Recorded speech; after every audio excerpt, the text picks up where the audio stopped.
G'day one and all and welcome back to my channel. Today we are playing a little bit of a different game to what we normally play. I know I'm starting all these new games, but I really wanted to start this game. So this game that we're playing today is, it's an interesting one.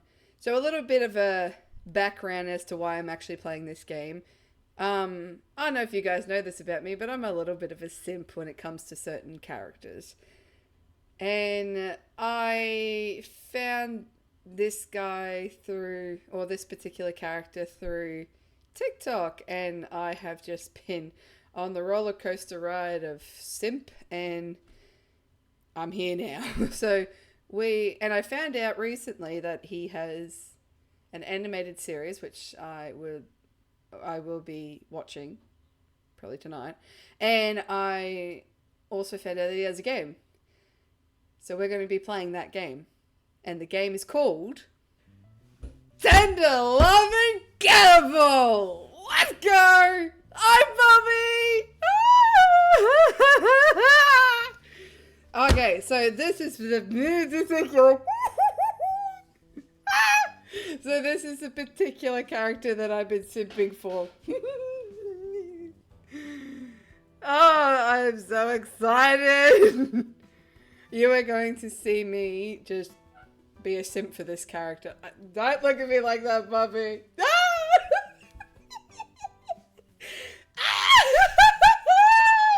Sorry, I'm gonna go with myself. Okay, we're gonna start this game. I'm so excited. Oh, what a sweetheart. Okay, let's go. Let's do this. The only thing that I haven't, like, I don't know, stop, much about this game.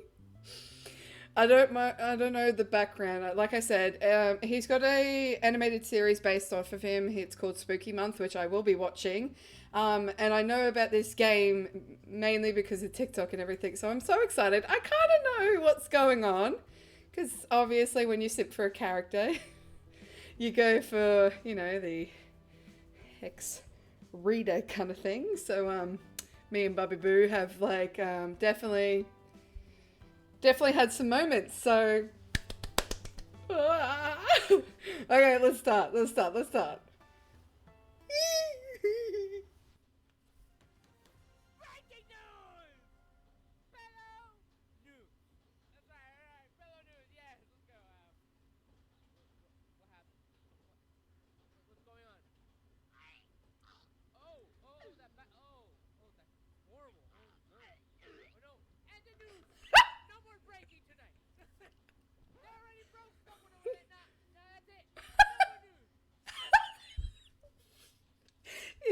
If news was like that, I'd bloody watch it. Alright. Hues of pink and blue dance in the sky as streaks of sunlight peek through the clouds. The moving truck you rented is finally driving off. A few of your boxes left sitting on the sidewalk beside you. Moving alone is no easy task. Wishing you had a friend to help you haul the rest of the boxes inside and set them down in a nearby closet. Your new home looks barren, just barely habitable by the furniture you've managed to drag through the door. Now that your stuff is situated, you're aching for a break. Exiting your new home, you trail down the sidewalk. It's lighter out now, though the sun remains hidden by wispy clouds. Oh, how romantic. Oh, that's not good. Well, that's not good. A newspaper lands abruptly at your feet, stopping you in your tracks. It's nearly smudged beyond recognition.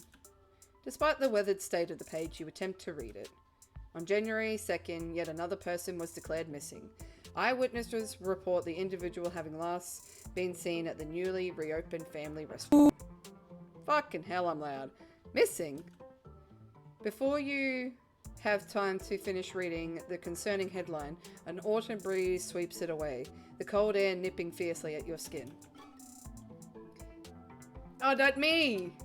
You can't help but shiver at the sensation. Maybe it would have been smart to wear an actual coat today.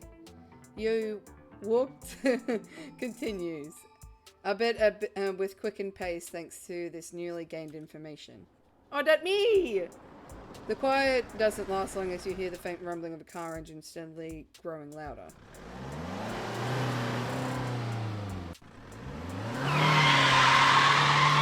A bloody popo's here! Fucking watch out. You turn as the vehicle abruptly screeches to a halt beside you. Hi, officer. What can I do for you? If the discomfort of the biting chill wasn't enough, the car door quickly burst open. I didn't do it! Whatever you think I did, I didn't do it! Two officers get out of the vehicle, chatting amongst themselves as they approach you. Great. Oh, what the fuck? I didn't do anything, I swear! The fucking pub! No, I didn't do it! Nope. Sorry, I saw pub and that was it. Once the officers came close, it became apparent that neither of them wear a badge. They're fakies! Their bare bones blue uniform at least helps to distinguish them from normal citizens. You there! Excuse me! I've got some questions to ask. I told you I didn't do nothing! What do you want? To call this sudden would be an understatement. Is this about that time you stole a candy bar? You were just a kid! I would never do it again! Yeah, is there something you need? What do you know about the disappearances in this town? You're not the kidnapper, are you? This guy just pulled a fucking gun on me! Bro, chill your shit! Calm down! Thank you. Yeah, I like you. The officer's trainee is cut off when their partner, already looking completely fed up with the situation, slaps him on the back of the head. Disappearance? Kidnapper? That was enough to make anyone's heart rate spike. Before the panic sets in too much, the other officer speaks in a calmer, more smoothing voice. Sorry about my partner there. They can get a bit intense around people, especially given everything that's been happening. It's okay. I guess I would be pretty high-strung too, with all that's, you know, going on. The cop awkwardly scratched the back of his head. Yeah. And with things being so rough, we have to be extra careful. Fair enough. I mean, but next time can you not pull a gun on me? You know, we'll just get a good old beer at the pub and she'll be right, mate. She'll be good. So we normally, you know, solve disputes. So, I'm gonna need to see some ID. I told you! That fucking little bitch set me up with the candy bar. I swear to God, it was fucking Susie! I mean, I didn't do nothing. Shush. I haven't got my ID. Sorry. Before officers, both officers look perplexedly at you. Before the confusion can turn to suspicion, you speak again. I just moved here, and that's why. I can still give you my information. My name is Maury! Maury! And you're going to love it, Bobby Boo. The policeman lowers his glasses, grinning at you over the tinted frames. Sounds good. I'll keep that in mind, pal. By the way, I prefer to go by she, her. I see. Thanks for letting me know. The shorter officer looks you up and down as you speak, visibly trying to memorize your appearance. Since you're apparently new around here, I'll give you this bit of advice. Be careful. My partner wasn't joking when they said people have been going missing. Well, that seems like you guys are very busy then. You shouldn't be talking to a newly moved in citizen such as myself. You should be going to capture the kidnapper. Ta-ta, bye-bye. Jesus. We've got our eyes on you, buckaroo. Duly noted, mate. If we hear you've tried any funny business, we're reporting you to the chief right away. Well, I know what happens if I ever turn into a psycho killer. Your ass is on the line, mate. Oh no, we shouldn't pass the case to him. He's grumpy enough as it is. Yeah, solve it yourselves. We won't have to if the newbie behaves. On my word. Without another word, the policemen hop back into their vehicle. Their tires squeal and shrill tune when their car tears off down the road, leaving you in a cloud of dust. You know, an actual cop should arrest them for driving recklessly. That's just not on. Coughing as the car disappears into the distance, you're a bit shaken by the confrontation. Yeah, that was weird. The cops just immediately assumed that I was a killer. Thanks. I'm glad I'm on the correct page with them. Wow. I've been here for less than a day and I'm already getting profiled. To add on to everything else, your empty stomach is growling intensely. I've just fucking noticed the fucking shops. Cool dude stuff. The very much pub.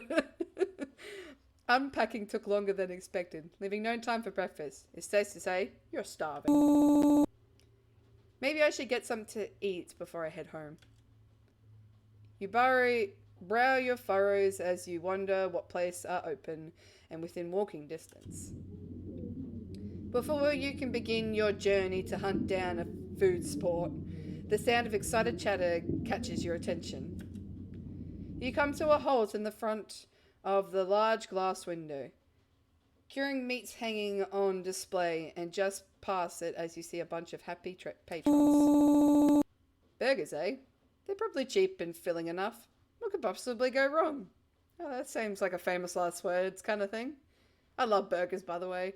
Not into this. Well, the thing is, right, I really like burgers, but if anything, I'm kind of like a basic bitch of chicken, a good chicken burger, a grilled chicken burger, and I also like a cheeseburger.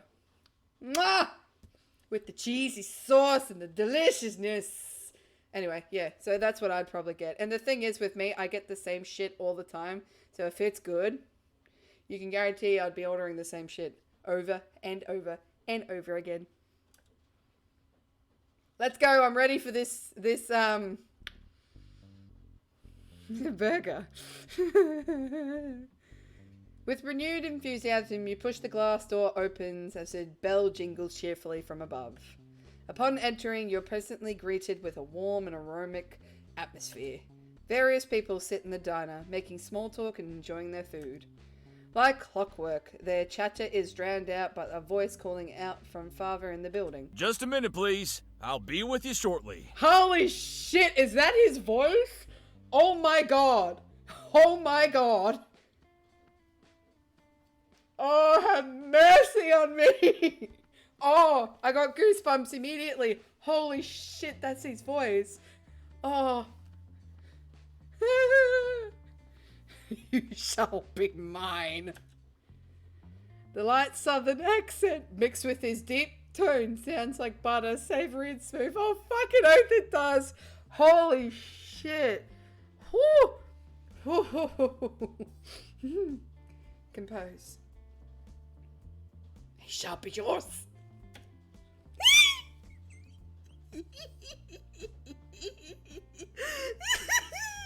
There he is.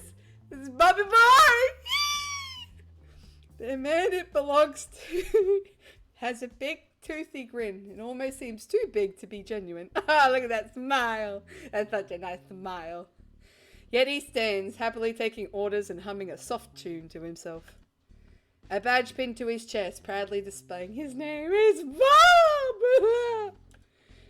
Bob. Sorry about that.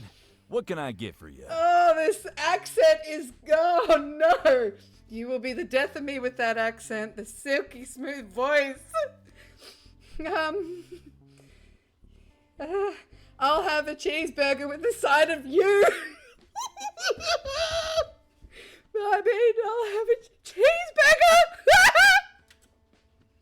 His over-the-top smile brings chills down his spine. It's bringing more than chills, my dude. Woo.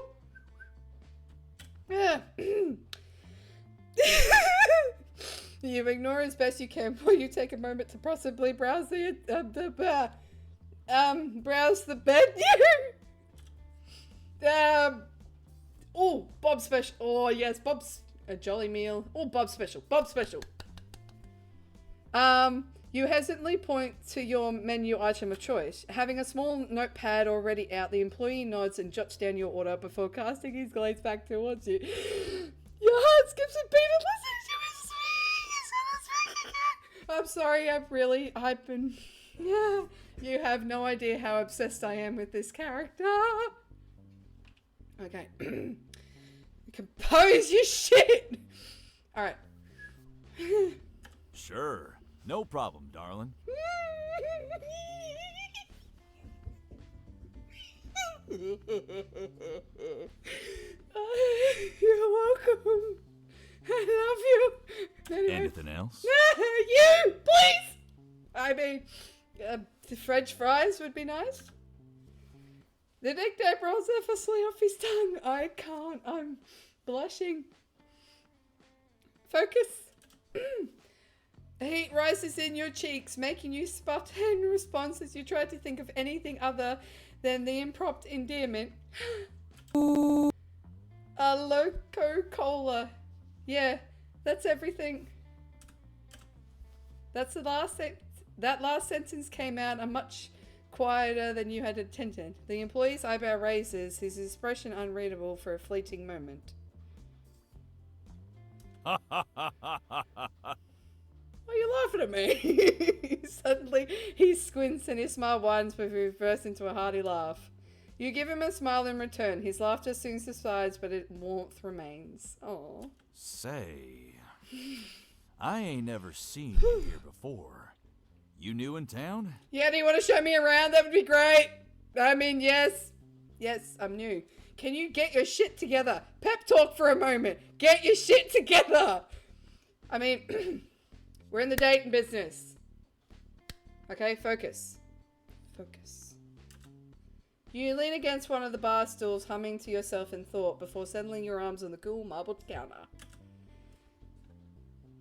Oh, only one option? What if And that's great. The town's always been too quiet for my taste. I could lighten things up. It'll be nice to have someone around who can shake things up. Oh, I'll shake things up for you, Bobby Boo. Don't you worry. I'll try not to let you down. Anyway, I got here this morning and was feeling too lazy to cook, so here I am. Well then, nice to meet you. It ain't often people come around these parts anymore. It's a real darn shame, that is. It's a real darn shame. He hesitates, looking as though he wants to say more. Oh, please do, darling. Your food will be done in a sec. Why don't you take a seat? After all, you must be tired. Oh, what a kind gentleman you are. He looks nice enough. Maybe even someone you'd want to get to know more. Oh, I'd want to get to know him more, if you know what I mean.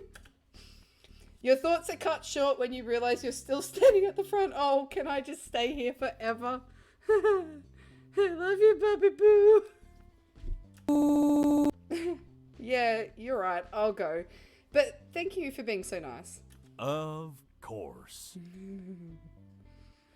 Don't go too far, my darling. You smile to yourself as you push away from the counter, leaving to find an empty booth close by. Oh no! Stay! No. Oh. You sit down at the corner booth, idly observing the table setting. Salt and pepper shakers, an old napkin dispenser, a lemonade menu fail to catch your interest. Because I am just so enamored with that boy. Bring him back on a silver platter. Wait, what does that say? Wanted. Guys, this is so for real. We want him so bad. He's so hot. He kills people though, so capture him. Whoa. There's also some dull scratches along the surface of the booth. I wonder why that is. You squint slightly, trying to make out some sort of faded writing, only snapping back to attention when a plate of food is being set down in front of you. My boy's back already! He can't stay away from me. Here you go, hun.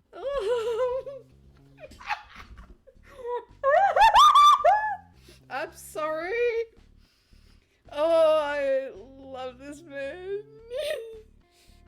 If he calls me hun one more time, I don't know what I'm gonna do with myself. I mean, thank you. Thanks. While I'm here, you need anything else? You! No, thank you. Well, apologize for the slow order. What? Keep quiet. Why would I apologize for the slow order? What do you mean?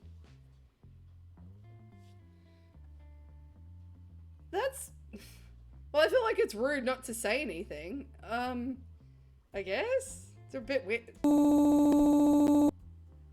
I wanted to apologize earlier. Taking so long to order. I didn't mean to hold the line up like that. Bob waves dismissively. His demeanor seems unshakable, even when sheer awkwardness is staring him dead in the face. Think nothing of it, sweetheart. I've seen folks take much longer to buy way less. Lucky me. Oh, well, I'm glad. You do have a business to run, so, don't want to hold you up. Oh, come back! When he finally turns from you and walks away, you can hear him humming a little tune to himself. I wonder what the tune is. I'd love to know it. It's unrecognizable to you and barely audible beneath the music playing from the diner speaker. Maybe you'll get a chance to ask him about it soon. Oh, yes. With a sigh of recognition, you grab your burger with one hand and check your phone with the other. Oh, yay. I have no friends. This is just like real life. Nobody checked up on you since you moved away. Your family has given you very little apart from a radio silence and some pocket change. Oh, that's just, yep, that's normal. That's fine. That's cool. That's like real life. Even though it's pretty discouraging, at least you're starting to connect with people here. Yeah, would be nice to have a friend. Maybe this is where you can start fresh. Jesus. Fuck, is this what I need in my life? You slide your phone into your pocket and stand up from the booth, waving goodbye to the cashier. Did you actually eat the burger? Bye-bye, Bobby Boo! Upon exiting the diner, you instantly met with a cold gust of wind that spreads goosebumps down your arm. Once you check the time on your phone, the display confirms it to be late afternoon. You start walking at a brisk pace, feeling full of food and ready to explore. Dozens of nondescript stores line the street, none of them capturing your interest. The fucking Bob Miku. That's kind of cool. Bob Sue Miku. At one point, you even end up passing by the police station and immediately note its location. As you're marching down the sidewalk, you spot a colourful building. Pictures of delicious sweets cover the windows. Ooh! Candy store! This is where I'm hanging out. Right next. Right after Bobby Boo's restaurant. But candy, though. Beckoned by the call of tantalizing treats, you start approaching the door. Unfortunately, mere seconds before you open it, a group of teens rush out. Fucking excuse me. They slam into you, nearly knocking you to the ground in the process. Heaps of candy spill from their hands and bags. Oh, shit. Teenagers scare me. The shortest one recovers first, glancing up at you as his friends frantically salvage their fallen candy. Hey! Watch it! Sorry, jeez. Another boy, this one wearing a beanie, shushes him before politely addressing you. Sorry about that. We gotta go. Well, you're nice. I like you. Quickly gesturing to his friends, the group grabs what remains of the candy before running off. Sorry. You blink, staring at the dust cloud the group has kicked up in their wake. What was that all about? Did they steal the candy? It was them, officer! It was them! It wasn't little Susie, it was these people! You shrug off the encounter as you push open the door. You smell an intoxicating aroma of sugar. Oh, hello. Once you enter, you see an employee frantically sweeping a candy-littered floor. So, damn teenagers! She switches at the sound of the door closing behind you and looks at you with wide, worried eyes. After a moment, she seems to calm down. Welcome to the Candy Club. Aren't you a sweetie patootie? My name is Kelsey. How may I help you? I will have all of your candy. I'll pay nicely for it too. Ask if she needs... Don't leave her alone. That's kind of a... Don't be a meanie patini. Okay, ask if she needs help. Don't leave her alone. That's mean. Do you need help? This place looks trashed. Oh, no. I'm fine. Silly me left the store unattended. Again. You should never do that. Never leave a candy store unattended, especially around teenage boys. They'll go nuts for that shit. Literally, it's like cocaine to them. I stepped outside for a smoke break that I had no business taking. Then boom. Teenagers! Before you know it, disaster strikes. Yeah, teenagers are just a disaster walking, to be quite honest with you. Sorry if you're a teenager. We were all once teenagers, but I can tell you from experience, I was a fucking emotional wreck through my lovely teenage years, so... And something's never changed. I still love my candy. Oh! Speaking of candy, I actually got like several packets of candy from my my birthday. I got Pop Rocks. I'm gonna eat some before we continue on. Hope I don't like spill it. Oh, because I spilled it last time. It got everywhere on my desk. Oh. Y'all ready for this? Ah.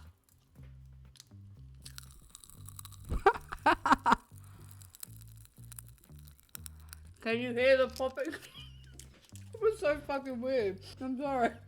Oh, they're trying to kill me. Ooh. Alright, sorry. She sighs, suddenly looking down at the floor. This is the third time this month those brats stole candy! Why don't you tase them? I'm sorry, that's mean. Just, I don't know. Be like, nah, you're banned. Bitches. The candy on the floor looks suspiciously similar to the treats you'd seen in those teens' hands. It's safe to assume the poor clerk had been just robbed and watched the perpetrators get away. I can help clean up if you want, or I can pay for whatever they stole. I don't have much though. Yay! Kelsey's eyes light up. She grips the broom tightly, beaming with newfound gratitude. Oh, thank you so much. I can't believe you'd do something like that. Ah, it's alright. It's on me. I'd buy the candy anyway. Anything to help out. You help collect the wasted candy and deposit it into the trash while Kelsey restocks what was stolen. With some time and elbow grease, the floor looks spick and span. I guess I should pay for that candy now. You really don't have to do that. I'll just put it on their tab. And how big's their tab, lady? Come on, I'll pay for it. I don't mind. One of their moms always pays for what they steal. She's a real handful. Why doesn't she just... I can smack... I guess you can't do that these days. Yeah, you can't exactly talk to their parents. You kind of have to deal with it in your own little way. Ban them from the candy store. I guess that will help. I don't know. I mean, what can you do? Well, I'd still feel bad if I came here and didn't get anything. Instead, you pluck a bag of mixed candy off a nearby shelf. Various wrapped chocolates and toffees. Oh, I love toffees! Especially the little chocolate-coated ones. Oh! Rattled inside as you place the package on the counter. I love candy stores. Kelsey dropped her broom, letting it clatter to the floor as she quickly ducks behind the register to ring up your purchase. And will that be all? Well, I was going to pay for the other bits of candy, wasn't I? She lowers her voice secretively. You don't have to buy anything more. It's just the store's policy to say that every time. Really? In a candy store, you don't have to buy anything more? Man, it's a horrible store policy.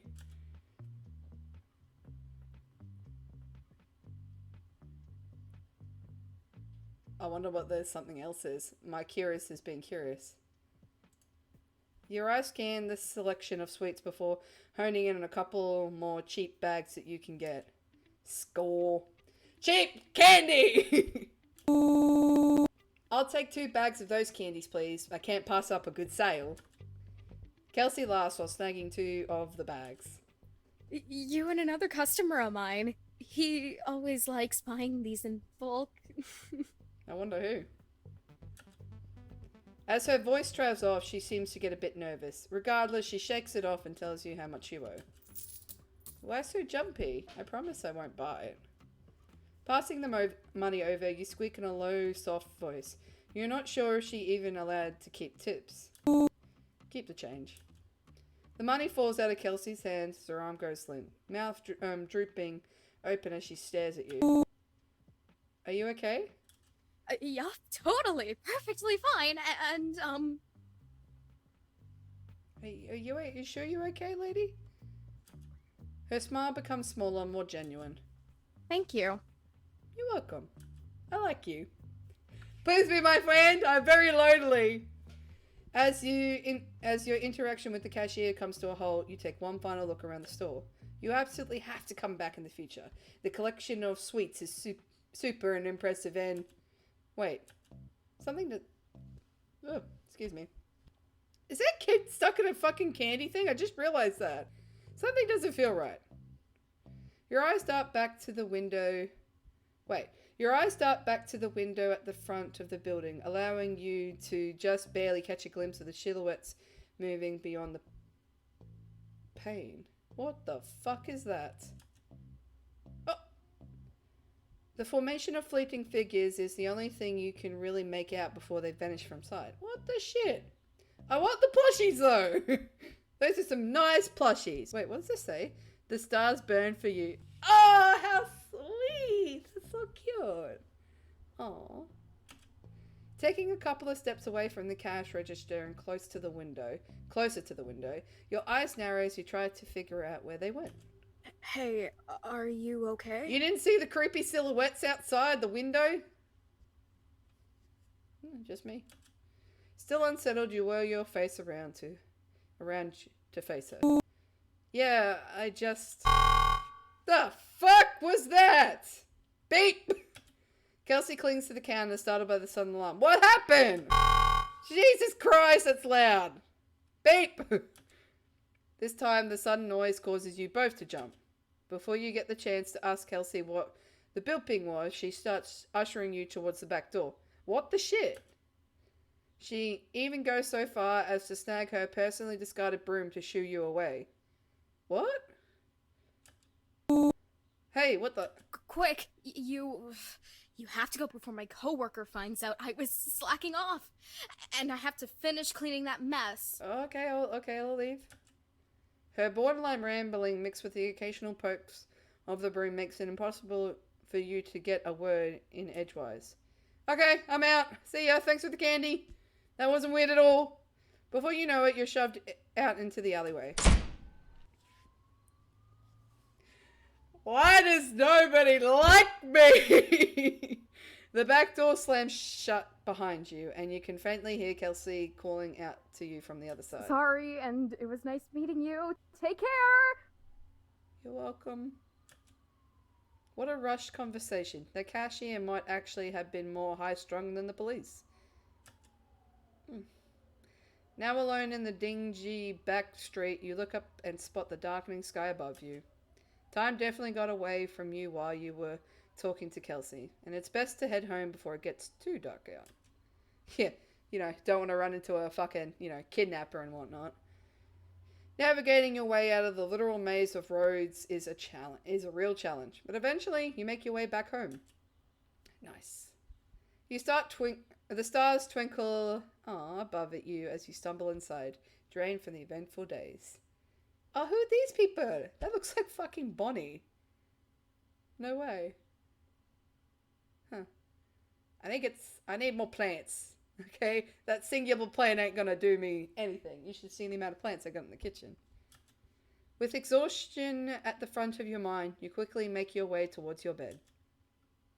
You're out like a light before your head can hit the pillow. But your sleep is no by means a dreamless one. Who do I dream of? Is it my one true love? Oh, cool. A vast expanse lay stretched out before you. How pretty. Grasses and weeds seem to wither and curl beneath your feet, never slowing. Cool. Never stopping. The ground feels unstable, the sky somehow off. Chancing a glance upwards is like staring off into the yawning abyss, a chasm occupied by countless and fathomless things. The world up there is far beyond the world down here, but echoes of it still sings a droning melody to you. It's beautiful. A sense of loneliness persists, but you are not alone. Surely not, in a place as large as this. Hey, that rhymed. Right?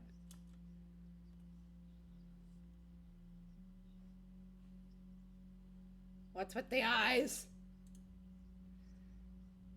Feeling the ground, a thick fog spreads far into the mountains where it is coming from. Where is it coming from? Every gasp of breath is shallow. You're starting to get dizzy. Far beyond wherever you are now, a monolithic mountain range blocks your way. Even if you had the mind to see where this path leads, it would take forever to make it anywhere. And who knows what's hiding in those hills. Spooky. These stars are way different from the usual constellations found littering the astral realm. The longer you look at them, the more you realize they're an odd shade of blue. They're very pretty though.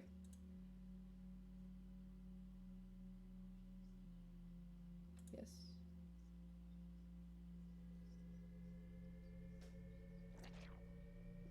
What? Hi. Mr. I? What the fuck did that say? A sudden breeze whips through the field, causing the grass to rattle in an ominous chorus. The silent chill that follows pierces through your skin and into your very bones. The night is peaceful, but its bitterness is unrelenting. Your eyes flutter a little. Endless quiet engulfs your senses. The desire for sleep is hard to overcome. Laying down on the soft grass, you stare into nothingness.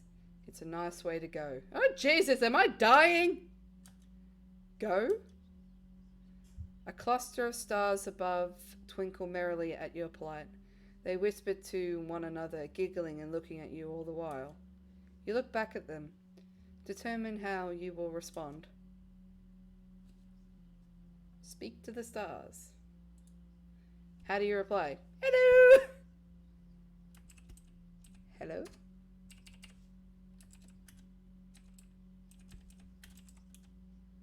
Hello, where am I? I don't know if this is the way you decipher it.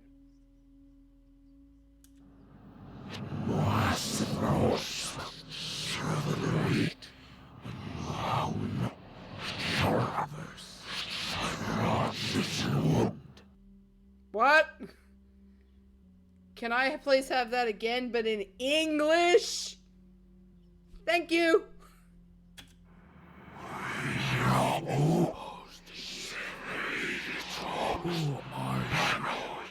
Well, shit, language barrier. Fuck. And I'm trying to learn how to bloody do, like, sign language and shit, but this is just ridiculous. We're gonna have to communicate on another level, mate. You got some pictures or something of who you are? What? I would probably just say, what? Nice to meet you too. That's what I'm nice to meet you too. I'm such a dick. Nice to meet you too.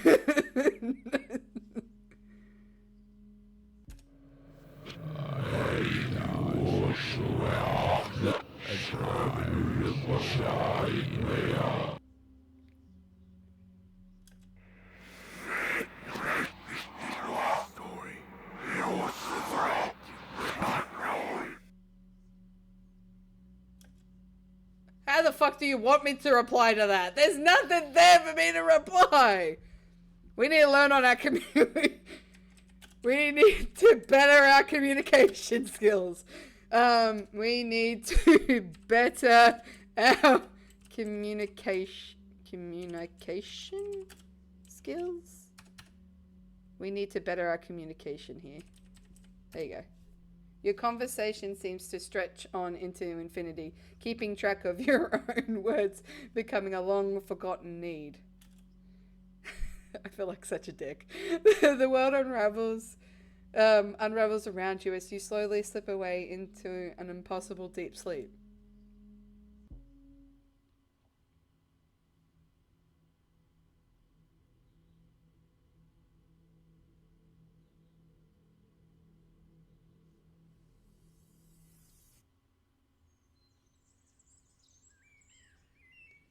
So how'd you sleep, Maury?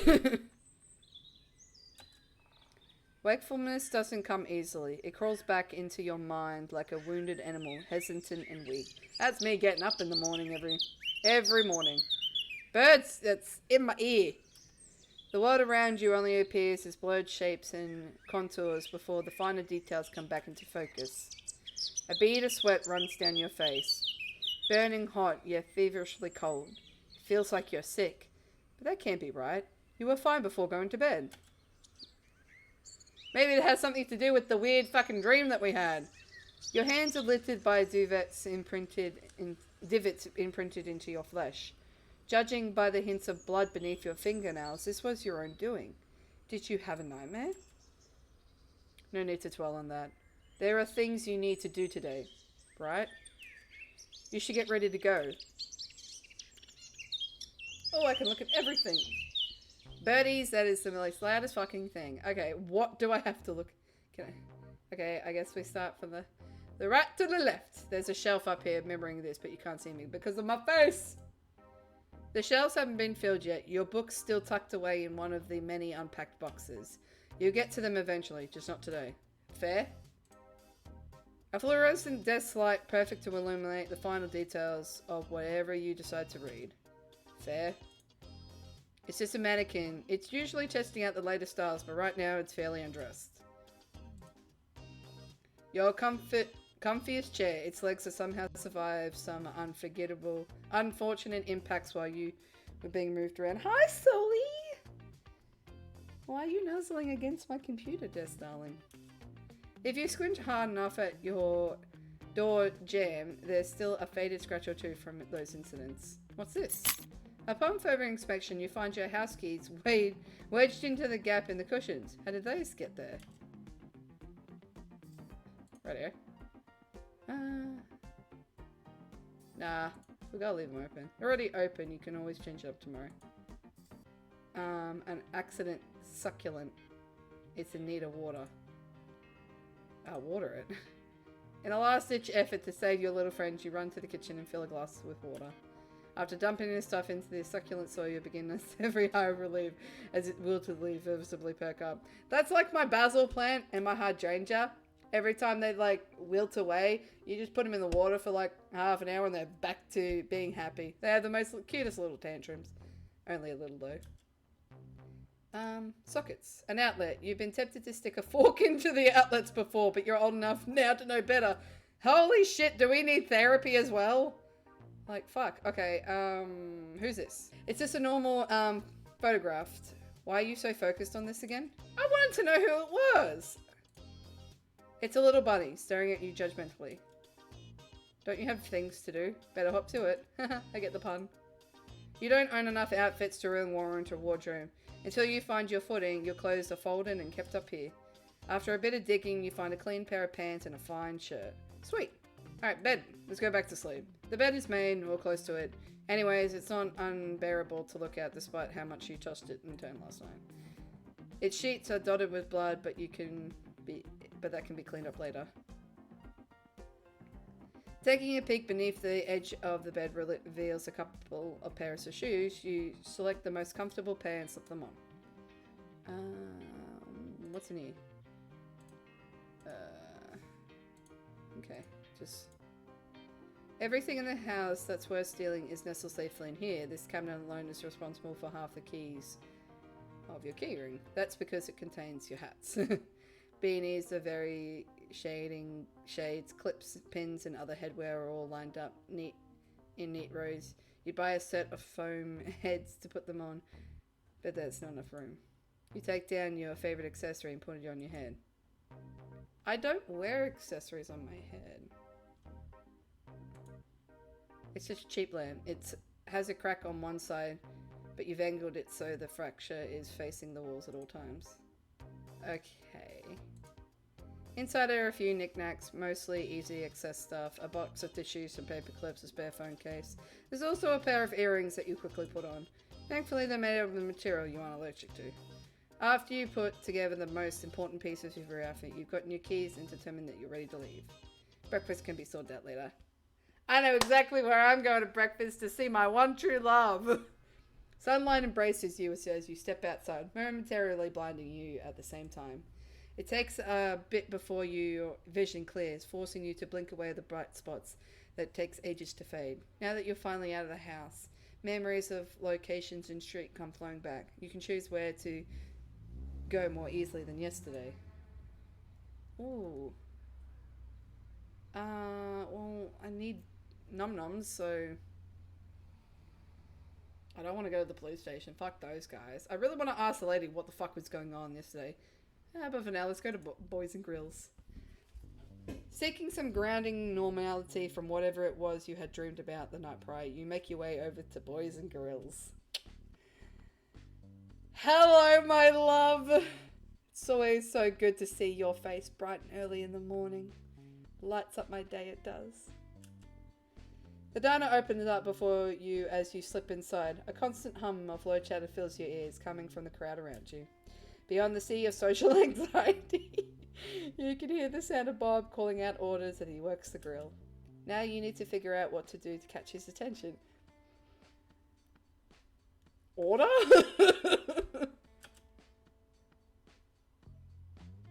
Well, don't call him out. He's busy. Go online, you shit.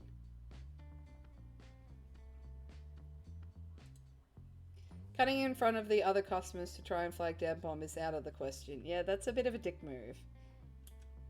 Joining the line is the most polite thing to do, and it'll be easy to get Bob's attention that way. Yeah, his all attention will be on me! Siding in behind the last person in line, you patiently wait. And wait. And wait. And wait. God damn it! Who the fuck are you? You're not Bob! Get out of my sight! Whoever you are. I mean, that's mean. It's Bob's employees. Be nice. Don't be a Karen. The voice of the cashier snaps out of your daze, making you jolt as the employee speaks to you. Welcome to Boys and Grills. What can I do for you? Sorry, I just need to... Hey! You lean around the confused employee, spotting Bob not too far away. Oh, hello. You got that pretty quickly. Hi, Bobby Boo! Waving to catch his attention, you frantically move your arm about in the hopes that he notices. Thankfully, he does before you make a fool out of yourself again. It's great to see you again, darling. What brings you around here? Hi, Bob. Can I have some breakfast, please? I'm starving. You pause for a moment, arm long... No... You pause for a moment. I'm no longer flailing before summoning the courage to speak. Maybe we could chat, if that's not a bother, I mean.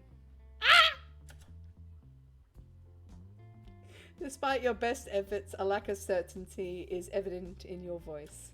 Bob looks fixedly at you for a moment before his face returns to its usual smile. I'll tell you what. My break starts in about... He tries off, he glances at the diner's clock. 10 minutes. Oh, yay. I'll chat all you like then. Deal? Yes, deal. Dealy. That's the deal. Done. Sure. See you then.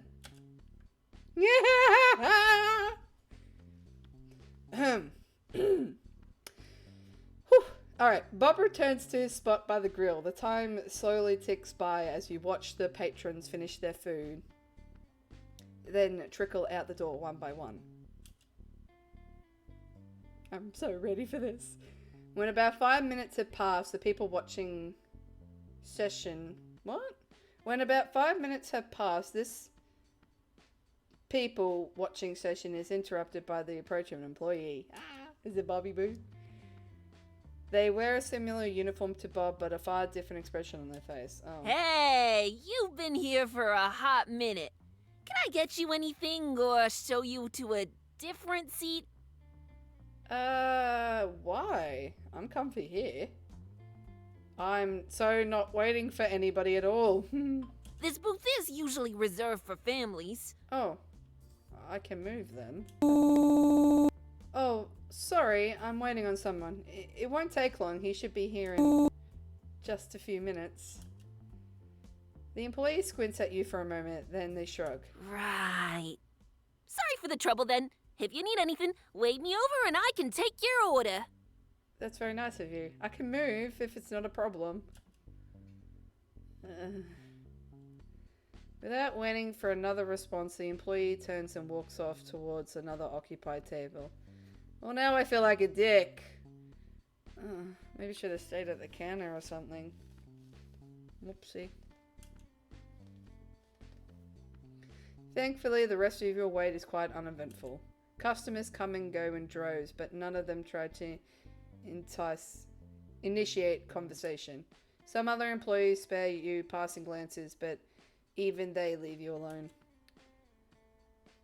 Once enough time has passed, you don't notice a shadow being cast over you until the man responsible for its waves awkwardly to get your attention.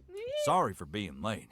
I hope I didn't make you wait too long. Oh, you're such a sweetheart. He's so considerate. Not at all. No time in the world is compared to a moment with you, my darling. He waits for you to gesture that he's welcome to sit before he settles into a seat in front of you. Damn, he's a gentleman! Who thought they would have existed at this time? The name's Bob, though I bet you could have figured that out by reading my nameplate. You told me that yesterday, though. I already know that your name is Bob. I mean, it's nice to meet you, Bob. He pauses before holding his hand. Shake it, shake it, shake it! I'll never wash this hand again. Shake his hand, shake his hand. I'm never gonna wash this hand again. I mean, this is supposed to be an introduction, right? I'm Maury. Nice to meet you. You return the handshake with some amount of vigor, a practice gesture used in quite a few past job interviews. It was never charming enough to land you the gig, but Bob appears more than satisfied by your show of politeness. Why would I not shake his hand? That's such a mean thing to do. Pleased to meet you. The name sure suits a face like yours. Oh, what a charmer. Oh, stop it. Stop it. His compliment is just as surprising as it is flattering. Yeah, this man is a sweet talker. Who are you? Without a response ready, you fidget a little with your hands, muttering words of gratitude under your breath. Anyways, you said you were new here? You been here long or what? Just moved in yesterday. Nah, actually, I moved in yesterday. Really now? Yeah. You nod in affirmation. Once I get done unpacking though, I thought it'd be a good idea to explore. After some wandering, well, I ended up here. Turns out this is the closest food joint to my house. Lucky me. You don't say. I will become a regular customer, don't you worry. A lot of customers have been turning up like that. Wanderers are great for business, but y'all sure can wear a fella out. I can't imagine running a business. That must be so draining on a person. But I guess if you do what you love, then it's not a job, is it?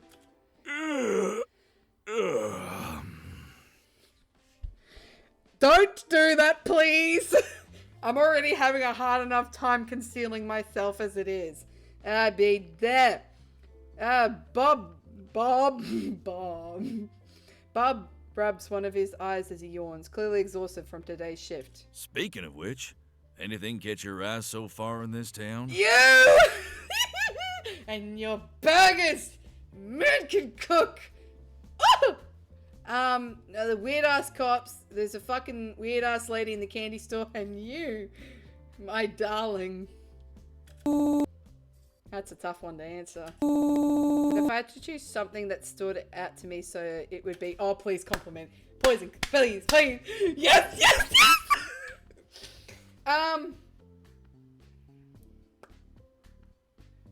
Oh, do I compliment his restaurant or do I compliment him?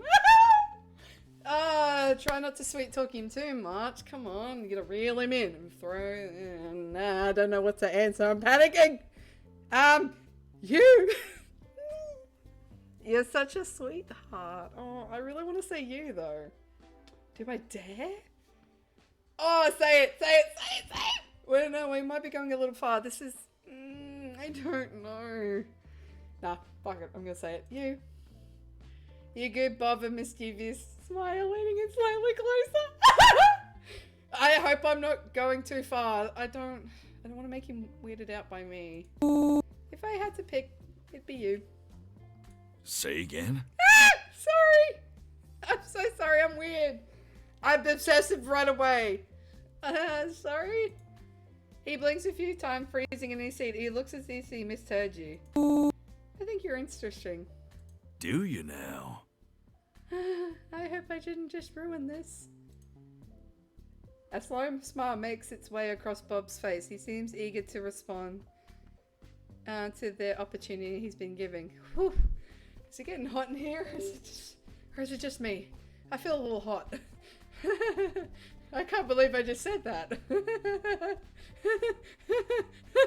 A sweet thing like yourself ought to watch what you say around folks you've just met. Why would that be, Bobby boy? I feel hot. Are you hot? I'm hot. I could be dangerous, you know. Promise? I mean, oh no, that's so weird. Oh my god.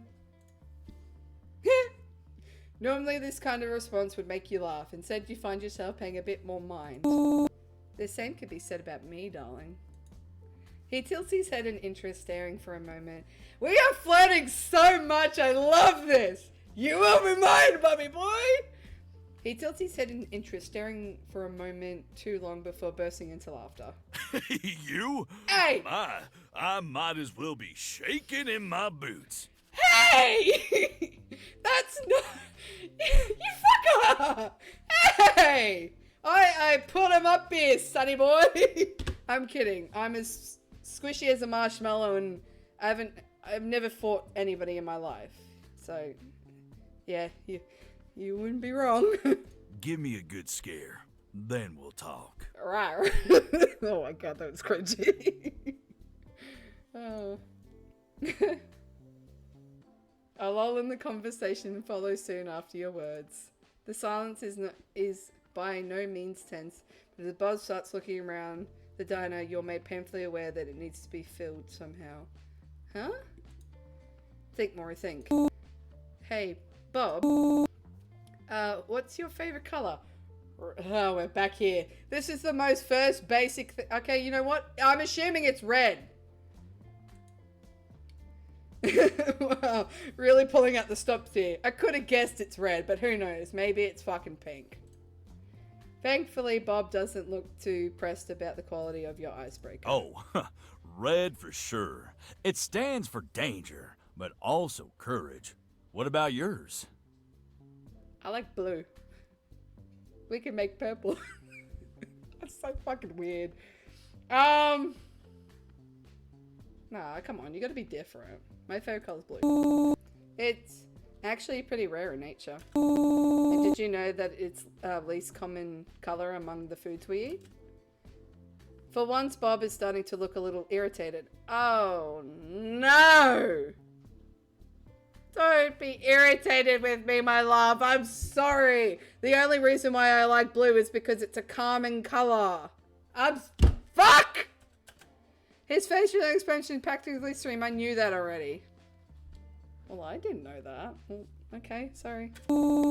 It's also said to suppress your appetite. This is something not to say in front of this man. I'm done. I fucked up. Yep, this is okay. This is where he loses, and where I lose. I'm back to square one. I'm such a loser. Might explain why I've never been fond of it, honestly. Shit! I fucked up. I fucked up. Sorry. There's plenty to love about it.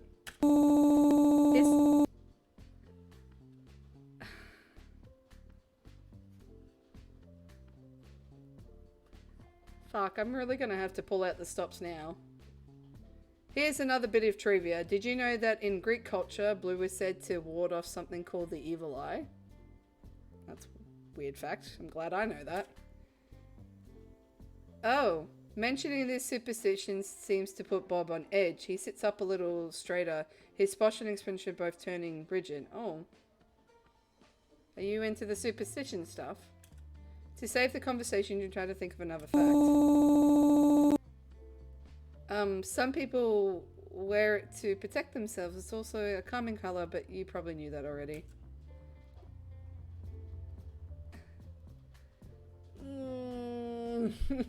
My love doesn't love me anymore. We were doing so well! Oh. The look on Bob's face makes it abundantly clear he either does not know that or disagrees with your statement. Well, aren't you just full of interesting facts? I want to die. Oh, he definitely does not sound happy. I fucked up. I fucked up. All because I like the color blue. Shit. Uncomfortable topic spotted. Quick, activate phase 2 for damage control. Please don't make this worse. He obviously doesn't care about your fun facts. Let him talk. Yeah, I have tons more, of course. Some of the more popular ones are about the color of the ocean and sky. Don't stop talking about the color blue. He doesn't like the color blue. He said that. Stop talking about it. Let's talk about your favorite color. You said it is the color of passion, and fuck, I fucked up. Oh, how they absorb wavelengths and what and all that. Why am I still talking about this? Bob looks bewildered. He tries to process your lack of social skills. Yep, I'm fucked. He seems too confused to be uncomfortable anymore. I just fucked this up. No, my love, please.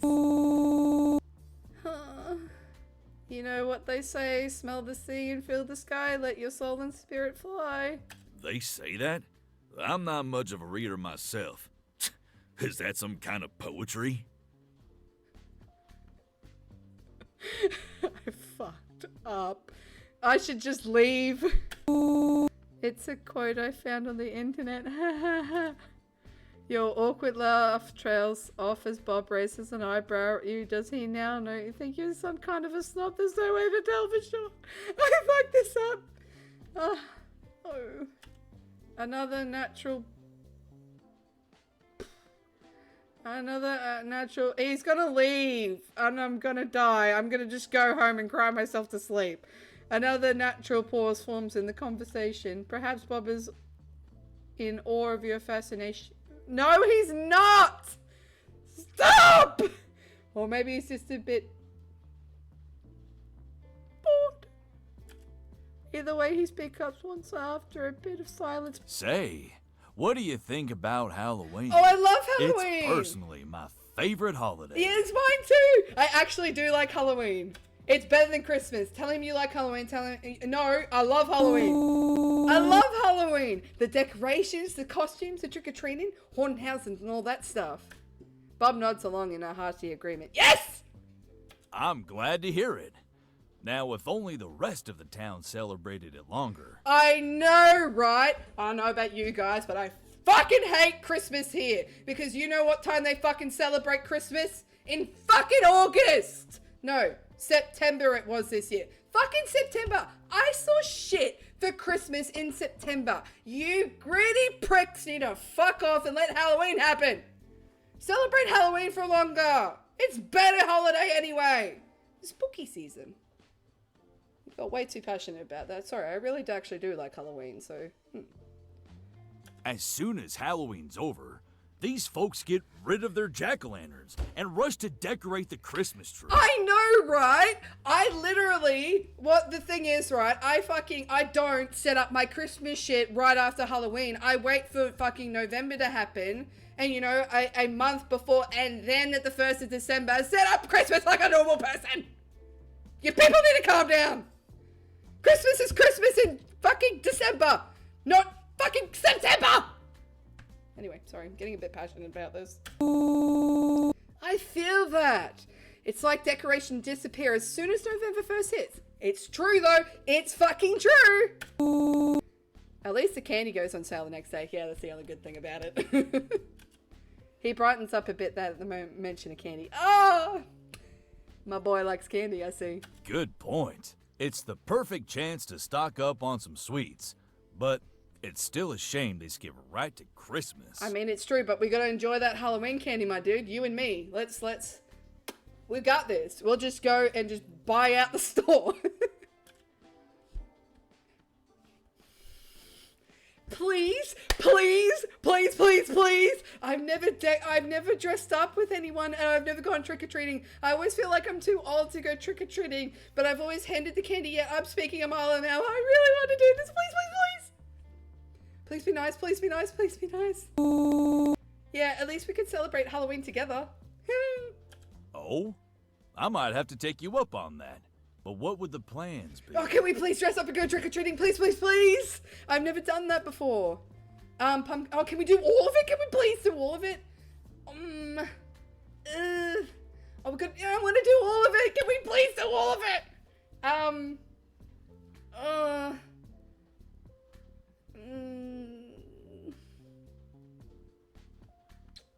I feel like we're too old to do trick-or-treating though. But I really want to do trick-or-treating. Can we like do costumes as well with the trick-or-treating? Please, please, please? No. Trick-or-treating, please. What about trick-or-treating? I've never done it, so I would like to do it. Trick! Ah! Treat! Wait, what? You asked trick or treat, and I said trick. Oh, I don't know tricks. Well, but that's why we have you. I'll be the treat, you can be the trick. How about that? That's not how. What the fuck are you doing? Give him a trick. Come up with something. I don't know. Then why'd you ask me? I mean, he's got a point. I was asking a different question. Bob breaks down laughing at the aspiration look on your face. A Cortal wheeze. He Cortals wheezes and even has to wipe a tear from his eyes before finally getting his laughter under control. God, you're a flirt.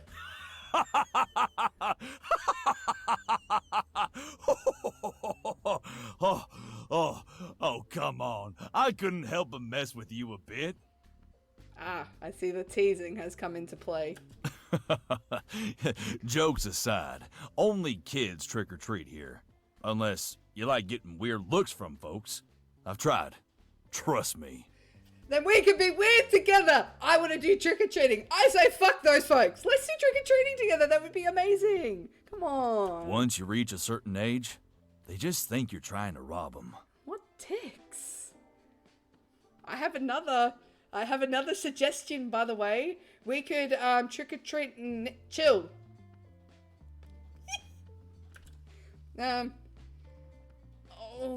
Can we do all? Please, I want to do all.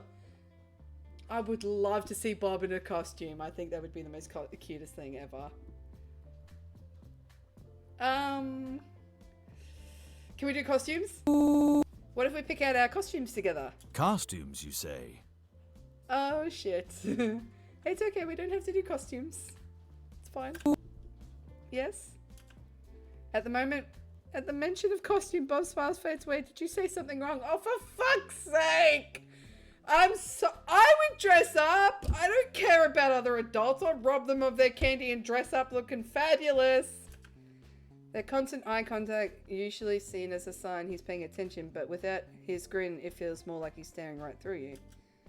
To help cope with the unease, you add yet another suggestion. Maybe we could match. Yeah, I'd match with you. Like, come on. If we're gonna both dress up, we've got to match. It'd be cute. The sudden return to form, he cackles a bit. A big, fat, grown man in a costume. Oh, come on! It would be the most cutest thing ever. Come on. You'd look amazing. Get out of here. Sure. I doubt there are any costumes my size, though. We could make one. It could be like a bonding experience together. You and me, Bobby Boo. See? We could make you one. Bob seems to be taken by surprise. What am I gonna be anyways? Frankenstein's monster? Okay. Nah. You could be like Count Dracula or something. That'd be cute. You'll see when Halloween comes up. All right then. Keep your secrets. Hey, you tease me, I tease you. This is how this works, mate. Oh, I kind of want to do... Can we do everything, though, please? Pumpkin carving's messy and smelly, but... haunted house. What if we went to a haunted house? Yeah, come on, that's kind of cool. Are we too grown up for that, too? Fuck what older people say. Nah, I've been to 'em 100 times. Didn't even scare me the first time. Oh, I haven't been to one. It's fine, though. But I guess if you need someone to hold your hand, I wouldn't mind going with you. Well, that's why we're doing it. I'm not a baby. I'm totally a baby when it comes to haunted houses. I'll admit that myself. If you say so. But I've gotta warn you, them folks behind the haunted house mean serious business. Ooh, spooky. I'm sure as long as you're here holding my hand, I'll be absolutely fine. I got a big, strong man to save me. The guy in charge makes it his life's mission to scare the devil out of you. And then some. Ooh, I'm excited. Good first experience. I can't wait. Not that it's ever worked on me, but you get the idea. Oh. Alright. As another lull in the conversation forms, you take a moment to stretch. Having sat down for a long time makes your joints creak and groan. But movement is fairly effortless until pain. Oh god! This is so accurate. I think if I stretch... Oh, there it is. Back pain. Immediate back pain. Without warning, a burning pain rips through the skin of your fingers. What? You let out an hiss, unthinkingly clenching your hands and reopening once forgotten lesions in the process. Are you okay? Something wrong with your hands? Mind if you hold them for me? I just woke up with them like this. You could have told me earlier instead of just sitting there in pain. It's okay. I didn't know that I had this. It's fine. Here, I've got some bandage you can use. Oh, my fingernails! Oh, I completely forgot about that. Oh, thanks. Pulling a blue bandage out of his pocket, he reaches out and carefully takes a hold of your hand, treating it as though it was made out of glass. Oh, aren't you a sweetie pie? His intense eyes scan the injuries, pupils dilating at the sight of your blood. Easy there, Bobby Boo. Your breath briefly catches in your throat I can't talk. Your breath,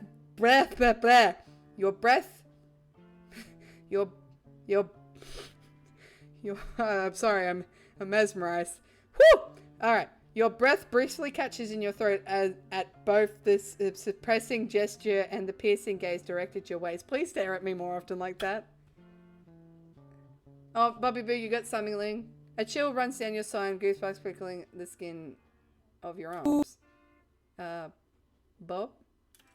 The sound of your voice seems to snap him out of whatever daze he's in. Sorry, I didn't mean to make you uncomfortable. Here, take this. You accept the bandage with the nod and put pressure on the worst of the gouts. Thankfully, the rest are far smaller and will heal in time. That's okay, and thanks for this. I appreciated it. When you smiled gratefully at him, the red hue on Bob's face seemed to grow even stronger. You're welcome, darling. Oh my god. I go weak in the knees every time he calls me darling. Please stay, don't leave me. Fucking hell! Bob yelps with surprise when the piercing sounds of an air horn suddenly rings out from behind the register. It brutally pierces through your quiet moving, leaving some of the diner's patrons wincing and covering their ears. What the shit was that? You and Bob look to find the source of the racket, only to see the cashier waving frantically. Break's over, Bob. Wrap it up and get back here. Ah, come on, man. All right, fine. I'll be there in a bit. He doesn't want to leave me either. That's nice. Turn that damn thing off. Get him, Bob. Uh, Bob shakes his head at the employee interruption before pushing himself up from the seat. No, don't leave me. Please come back and love me. Sorry about that.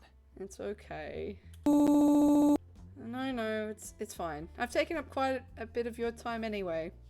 I'm gonna go home and cry myself to sleep now. Maybe so, but it ain't a bother. It's wonderful having someone like you to talk to. Oh, really? That's really sweet. Since the feeling is mutual, I'll be sure to stop by more. He laughs before wiping his hands on his apron. You better. I will, don't you worry. Ow!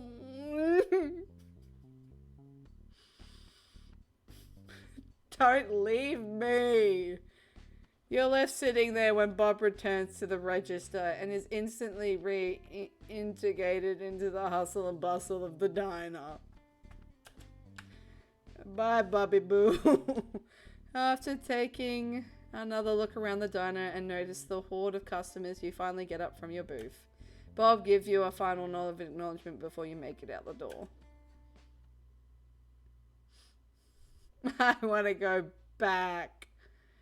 I'm gonna go eat some candy now. I'm sad. Kelsey stands behind the counter. She blows out a puff of air as she stares off the wall.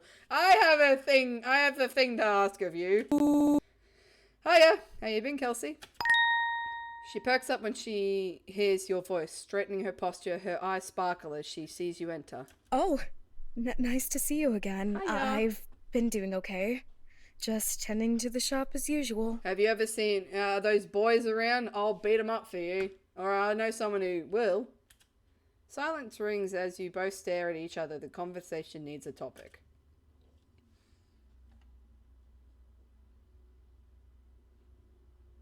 Ask about the day.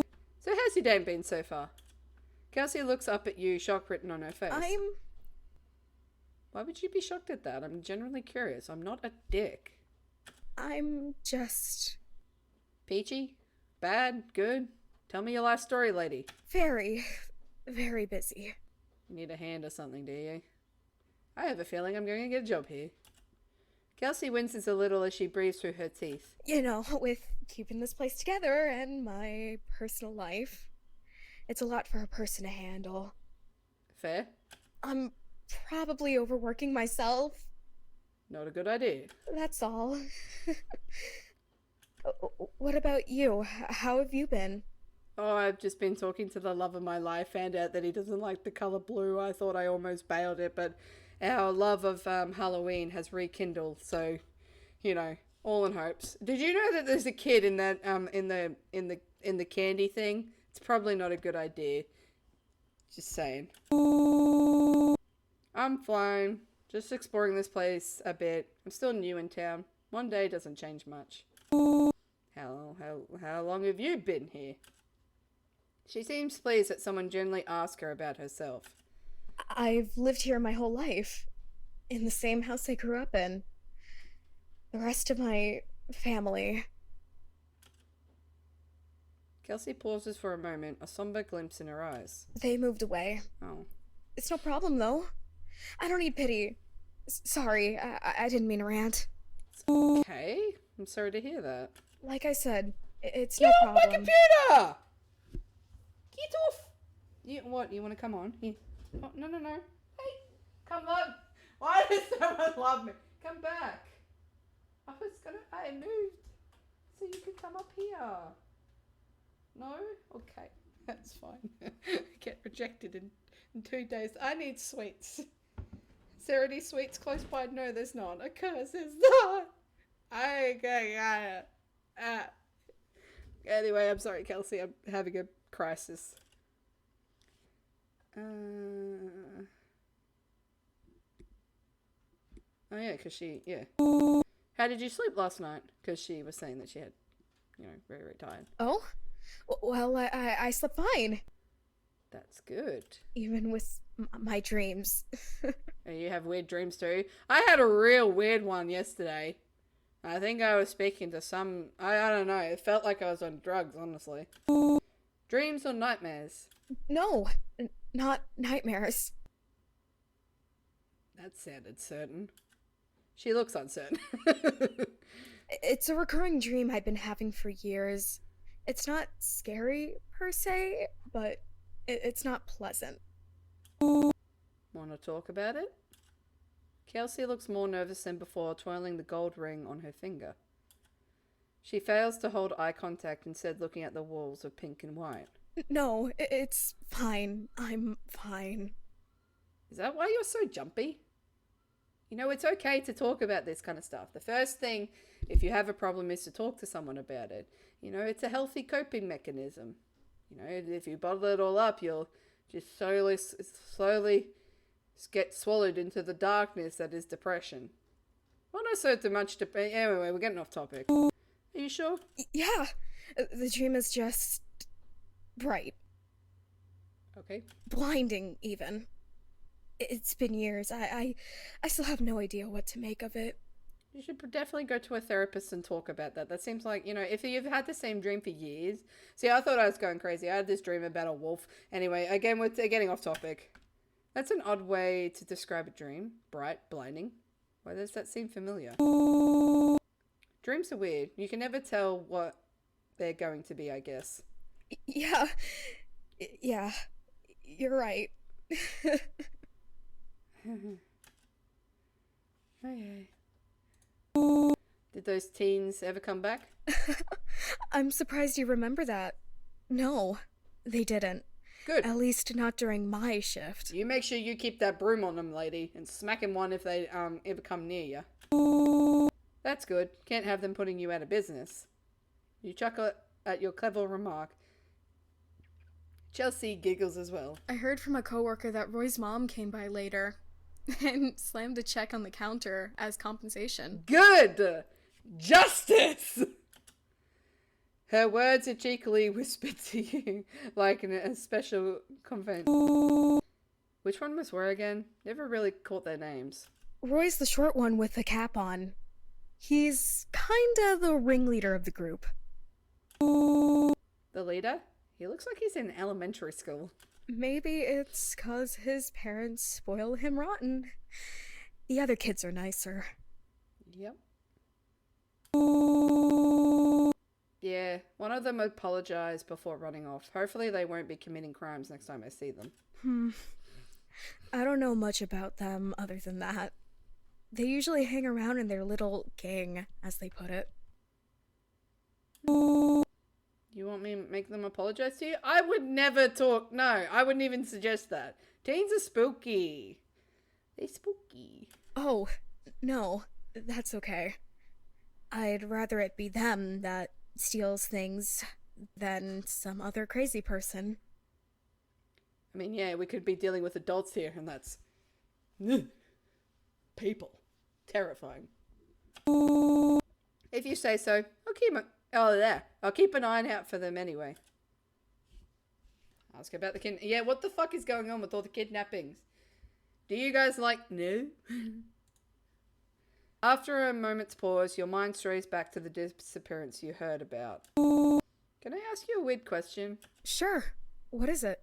Do you think this town is safe? Kelsey idly tugs at a strand of her hair. I don't know what you mean by that. Of course this town is safe. Lady, you are putting out some really spooky, weird vibes. Okay? And you know what? I normally can't read people at the best of times, but you are putting off some off-putting vibes. Well, apparently people have been going missing. I got pulled aside and interrogated by some cops, all because no one knew me. It's just a little worrying. Oh, the kidnappings. Do you know anybody that's gotten kidnapped? Everyone calls them kidnappings. But it's not even official. The victims could just be going on a synchronized vacation for all we know. Positive thinking, unlikely scenario. She laughs awkwardly at her own joke before her smile softens in your face of your worry. I've heard it's nothing major. This town hardly sees crime, usually. Don't you think it's a bit weird then that all of the, like, you know, the kidnappings are happening now? It's a bit, whatever. We've got a great police force. Just forget about the time they arrested civilians for a week straight. I didn't need to know that. That's nice. No, that was pretty terrible. Who randomly arrests someone for saying their store is closed? What? You rub your neck when you feel the tension in the shop weighing on you. Good thing I didn't move in that week, huh? I would have moved straight out. Thankfully, Kelsey pauses her rant to giggle at your comment. That's a good one. Well, maybe it's a good thing you showed up now. Oh, that's really sweet.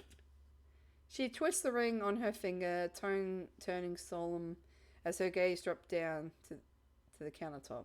It's been a while since, Yes? a decent person came to the shop. Oh, yeah. Oh, that's really nice. Oh, you flatter me. It's okay. I'm a decent person, who would have thought? That doesn't toot my horn, I don't know what will. She looks like she wants to say more, but doesn't. Kelsey pauses, taking a moment to look around the store. When she doesn't see a line behind you, she meets your gaze again. Well, anyway, is there anything I can get you? Well, I've got to stock up for anything at all? I got to stock up for Halloween now, so say something clever, actually buy something. Fuck it. Actually buy some. Good question. I've been meaning to pick up some more stuff from here, but I'm not sure what to choose.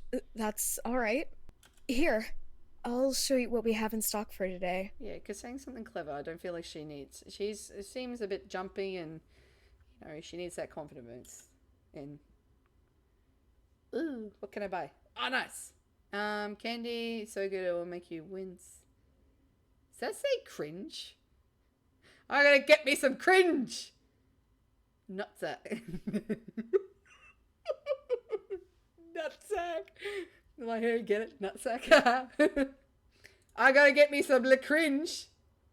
Bugs, skits, gumdrops full of sugary goodness, gobstoppers. Is there anything else? Spaglets. Is there anything else? No. Oh, I gotta get me some cringe. Can I get some cringe? I'd like some cringe, please. And nutsack, because that's just funny. I love gobstoppers, so there we go.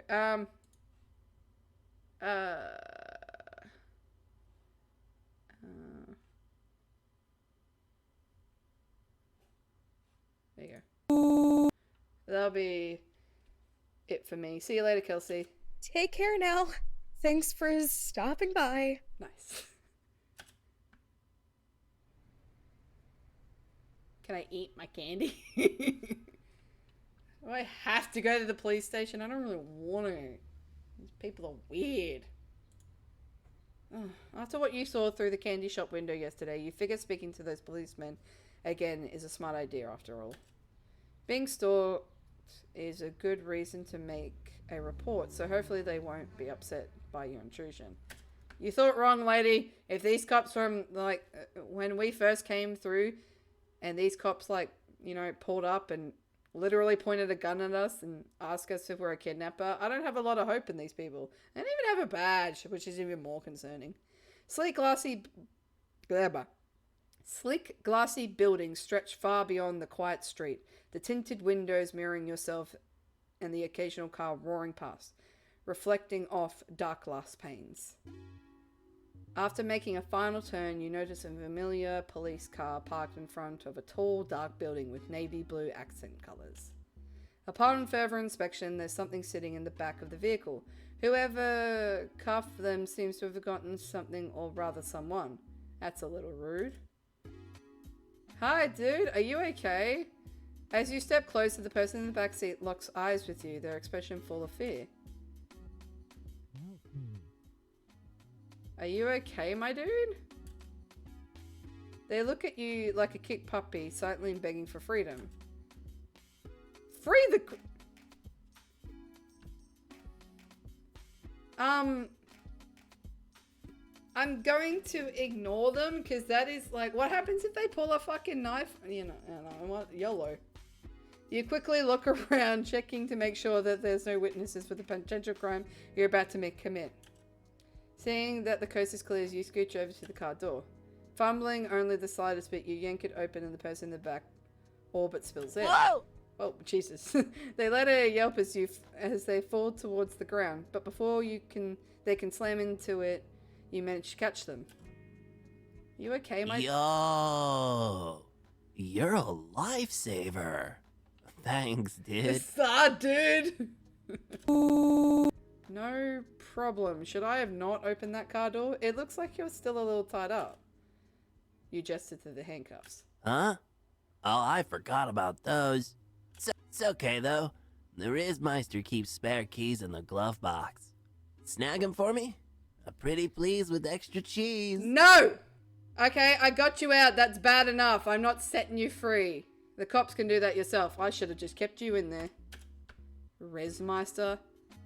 What's this guy waffling about? Oh, Jesus Christ. They seem harmless, and they won't have been left outside if they actually done anything bad, right?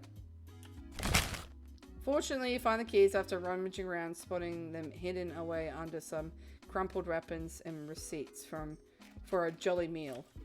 You slide out of the cop car, shutting the door behind you, and shuffle over to the still unnamed suspect. You might as well change that since you're now partners in crime. Hey, you found him.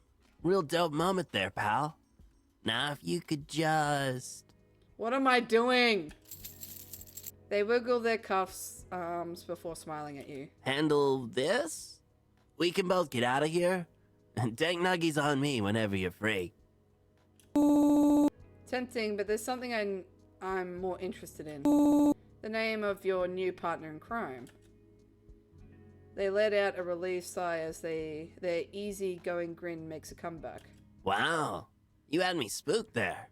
An out-of-season spook for poor little Entity. So scary. What was that? You take the time to introduce yourselves to Entity. What a name. Might as well let them know who you are so you can cash in on that offer of free nuggies. Fuck yeah, free nuggies.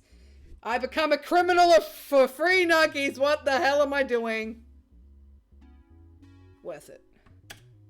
Unlocking the cuffs only takes a moment and then eagerly rub their wrists. Then they shut the handcuffs and gestures for you to give them the key. What are you planning on doing? I figured I'd return them since I'm not using them. Their tone is casual, borderline aloof. It looks like this might be a pretty regular routine for them. You shrug and pass them the cuffs. In no time, they open the car door, toss the items inside and shut it. Thanks again for the help, dude. You're pretty cool. You're welcome. Sorry, dude. You're welcome, and you too. They nod and flash you a grin. Swag. Now I gotta scram before the Rizmeister and the Jolly Fry Boy find out you set me free. See you later. I'm a criminal. What have you done? Entity waves at you before slinking away. As you progress down the street and vanish from sight, you realize something. How are you supposed to get your free nuggies if you didn't know where to find them? My free nuggies! They didn't give you a number, an address, or anything. Had you been scammed? Heartbroken over the Nugglist. I was heartbroken before, and my heart might as well be cracked to dust at this point. Heartbroken over your Nugglist state. You turn your attention back to what you came here for. You look for entity another time. With the door now closing softly behind you. Softly! You find yourself face to face with a firearm pointing directly at you. Put your hands up! You're under arrest! Can you fucking go to therapy? You have issues that need to be resolved. Anyway, good day. How you going, Cap? Jesus Christ. Just joking! Can you not do that? What the heck? You can't just point your gun at... I'm gonna die from this bastard alone, I can tell you now. After leveling a glare at his partner, the glasses-wearing officer decides to insert himself into the conversation. Say, what was your name again? Wow, rude. I met you yesterday. It's Maury. Didn't I tell you yesterday? I'm more of a nickname type of guy myself. Don't call me nicknames. Because I don't know what would be for Maury. Maybe Mo. Don't call me Mo. The officer taps the brim of his hat and gives you a smile. I swear But I won't to God. forget your name again, Sugar Cube. And that's on my oath as an officer. Sugar Cube! Blech. He totally just forgot your name, didn't he? That reminds me, I don't think you've gotten a chance to introduce yourselves properly. There's no time like the present. That's true. Most folks here call me Captain, but Shotgun Man here calls me Kappa. Hi, Kappa. Shotgun Man. Shotgun Man!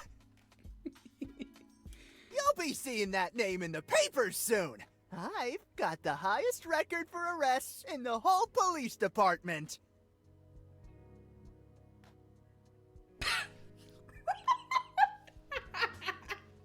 Sorry, I looked at the photo, the missing. It caught my eye, and I was just like, missing your mum. Call 911. Sorry. Anyways, yeah, sure you will. You're the same guy that shoots and points a shotgun at people. Yep, you'll be famous, or for sure. Accidentally get a bit trigger happy here. I could probably guess why his name is Shotgun Man. I doubt it. There's no way your parents actually named you Shotgun Man. Oh, I wish! My mom and pop could never come up with something that cool. That is the most lamest name ever. I actually named myself. Well, that explains it. Once he found out folks were calling me Captain after my promotion, he thought we needed to match. To be honest, I couldn't agree more. Aren't you two peas in a pod? Yeah, you get to be called Captain since you're the captain. Chief is chief because he's the chief. And you're a Shotgun Man because you point a shotgun at people. Is that right? And you're called Shotgun Man because you're a total badass. You're as bad as each other, Jesus Christ. I'm sorry about my partner. It's nice to see you. How have you been? What have you been up to? Wouldn't you like to know? All things considered, I'm doing fine. The two officers seem far less high-strung than they were yesterday. Perhaps it's safe to actually make proper small talk.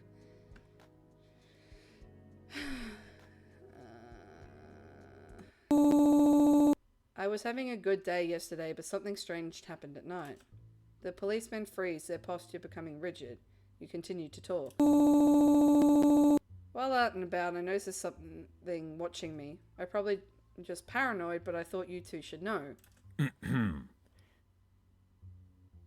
Okay, a lack of dread looms over them, one of them clearing their throat before managing to find the right words. Did you see what they looked like? I didn't what? I didn't say anything. You what? What are you thinking? Going alone to dangerous places when there's trouble afoot? I was in a candy store, man. What's safer than a candy store? Make a friend and bring them with you, so you've got a safety buddy. I know exactly who my safety buddy's gonna be. I guarantee you. I swear mean- to God, this friggin' shuckerman's gonna be the friggin' death of me. Captain turns to glare at the other, mumbling a quiet curse to himself before quickly turning back towards you. They're just worried about you, pal. You're not in any danger, just on edge like the rest of us. What, the dyes and cloaks? Radio. Listen, if you ever get an actual description of what this something looks like, come back and file a report as soon as you can. I can tell you right now. Until then, there's not much we can do but offer obvious advice. Oh. You're as bad as fucking useful as fucking tits on a bull. Well, being able to make a report would be nice. You'd have to be close enough to see any details. Dangerously close. You'll have to decide if it's worth the risk. Nope. You went to the candy club. I went to the candy store and ended up witnessing a crime. Did you? You... Huh? And you didn't report this? What crime? Go to the front desk to submit a witness report as soon as you can. Yeah, so we can find out who did it and cuff them. I mean, I don't know how comfortable you'll feel arresting some kids. Oh, the kiddies. The boisterous of the pair laughs and slaps a fist against his chest. Kids? No problem. No one's above the law.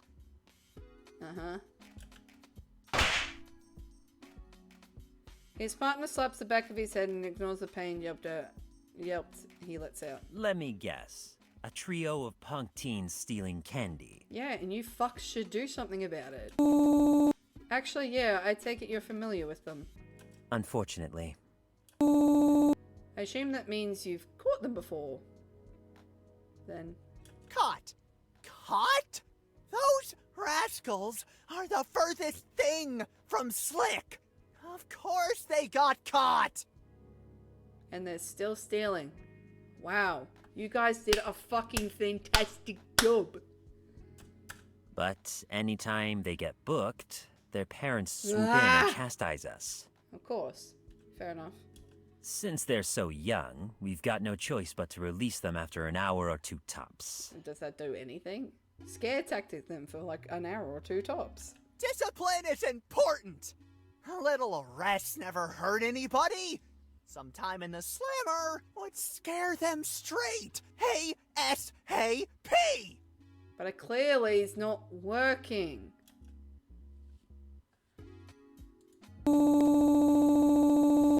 Yesterday I went into this place called Boys and Grills. I wasn't expecting to luck out so much on my first day there, but they've got great stuff. I just love their food. The fries are my favorite. The owner is a little scary though. He's too tall. What are you talking about? He's a cuddly bear. Come on. Maybe you're just too short. Yeah. Scary. Who's the owner then? Oh my god, come on, we know this. We know this! He's hard to miss. Big guy with an even bigger smile. Usually wears a cook's uniform. Never seen without the cap on during work hours. Oh yeah, we don't know that he's the main owner. Okay. Oh my god, Bob's the owner of the restaurant! What? He's a noir, too. Can't forget that. What's a Nor? I'm searching up what a Nor is real quickly. What? That doesn't make no sense. Okay, I still don't know what a Nor is, but whatever. Kappa, what the hell is a noir? I should have just continued. Is it not obvious? No. Tell me, please. Someone with black hair. Blonde, brunette, noir. That makes no sense. Just say he has black hair. You don't have to speak French about it. What can I say? I'm a man of palpable prose. You guys are a bunch of tools. You're a pain in my ass is what you are. While the bickering continues, you're given a moment to consider what you've been told. Big guy with an even bigger smile, fry cook's uniform and all, whatever that means. Based on these descriptions, it's easy to say the shotgun man is referring to Bob. Maybe he's not so friendly to everyone he meets, but you're a special case.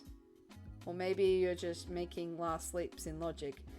You've only known him for a day or so, after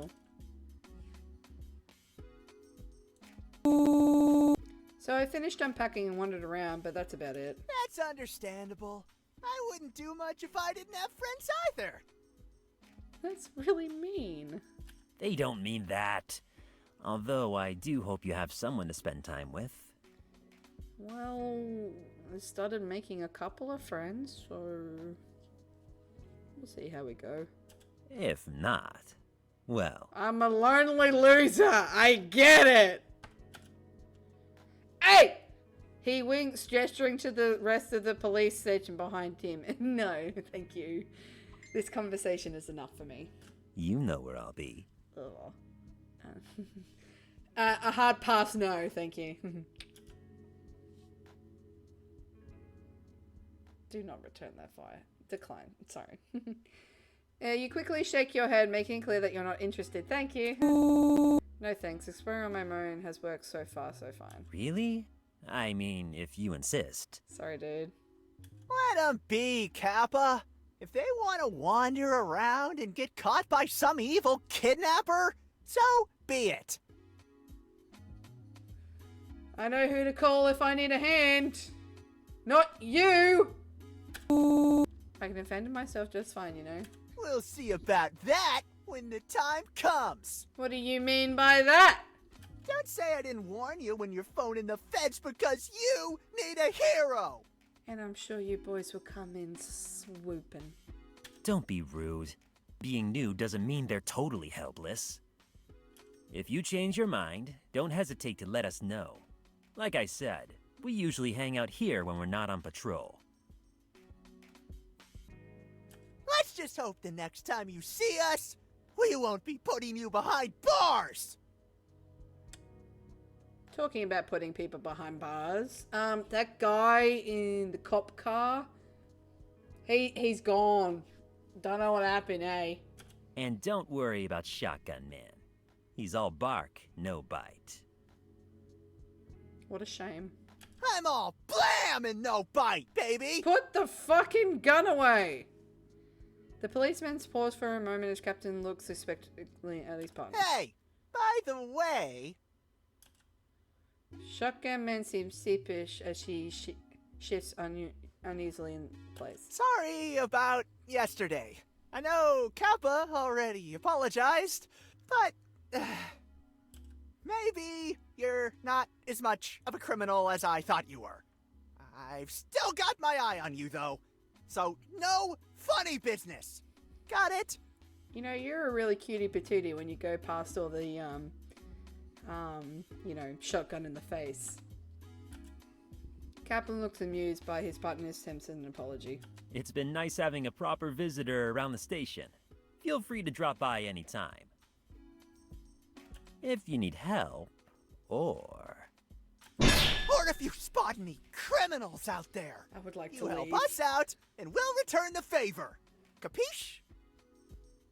Capiche. Can I leave now? Alright, I understand. The officer is an interesting one, though you may or may not accept it. The two officers seem relatively harmless, but that doesn't mean things can't take a turn later on. Hopefully you're free for any more spooky encounters. As the conversation with the cops reaches its conclusion, you depart from the duo with a wave and a promise to chat again in the future. Can't flirt with everyone in here. Stepping outside, you're briefly blinded by the slowly setting sun. Oh, please, can we go back to Bob's Diner, please? The town is bathed in rays of glittering gold and radiant red. For as beautiful as the sight is, a sinking feeling settles in your stomach as you recall the words of the officer from the day prior. Missing people, potential murders or kidnappings. Perhaps it would be best if you avoid staying out too late, just in case anything might happen. We wouldn't want that to happen now, would we? Hastily walking away from boys and girls, you rush through the streets and make your way back home. Oh.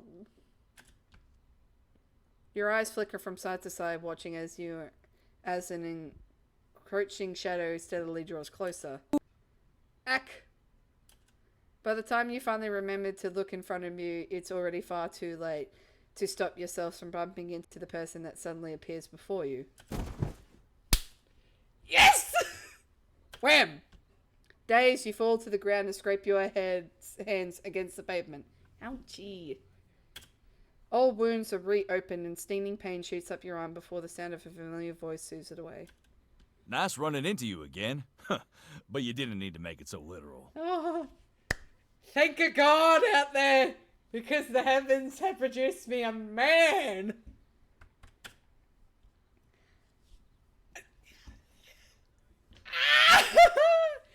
Ho, ho, ho, ho, ho. Okay, whew, okay. Bob sounds a bit more tired than earlier, probably due to working all day. He holds out a colossal hand for you to take, giving you the opportunity to accept it or not. Accept it! Accept!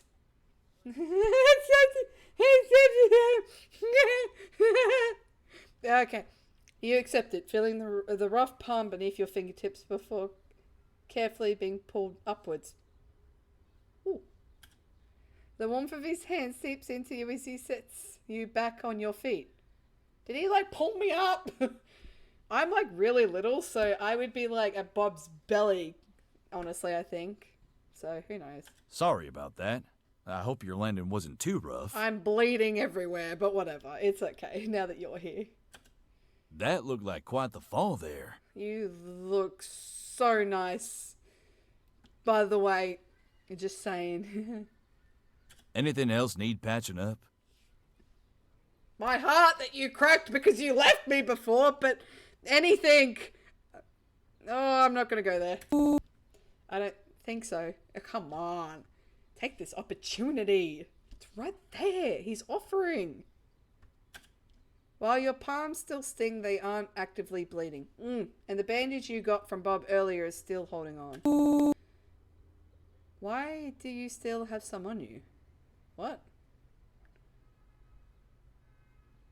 What? Why do you still have some on you? Maybe.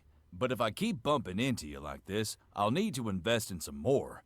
Being a klutz is a dangerous habit. Sometimes, Bobby Boo, sometimes. While the conversation briefly captures your attention, the shadow encroaching you around you serves as a good reminder as to why you're rushing home in the first place. Oh, do I have to leave him so soon? Please, Bobby Boo, come with me. That's sweet, but hopefully I won't need them. Anyway, I have to head home since it's getting late. Well, I could tag along Yes! if you want.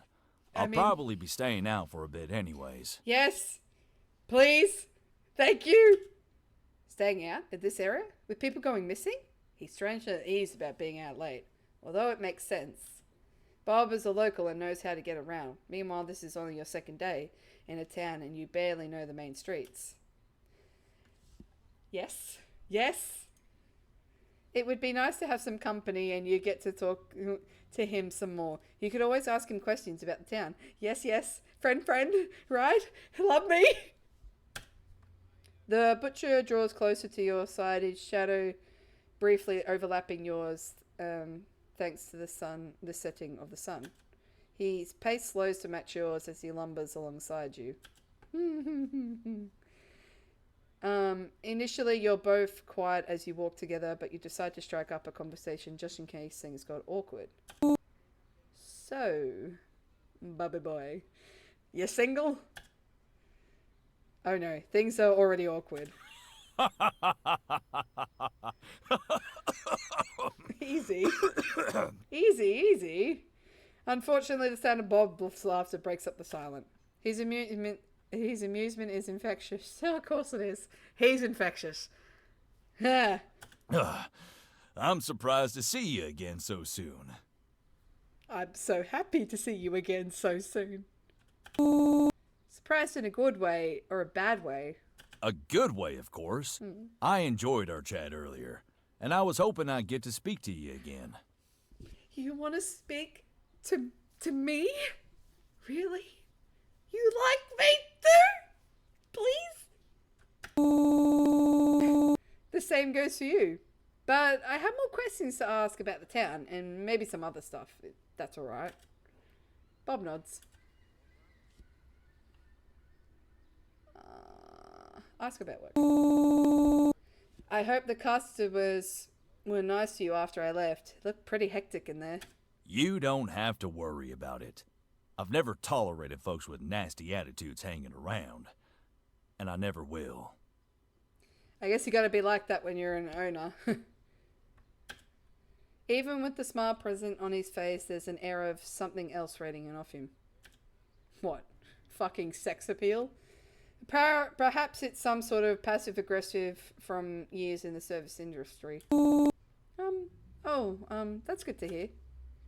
Sensing the change in your tone, Bob sighs and sends a more genuine smile your way.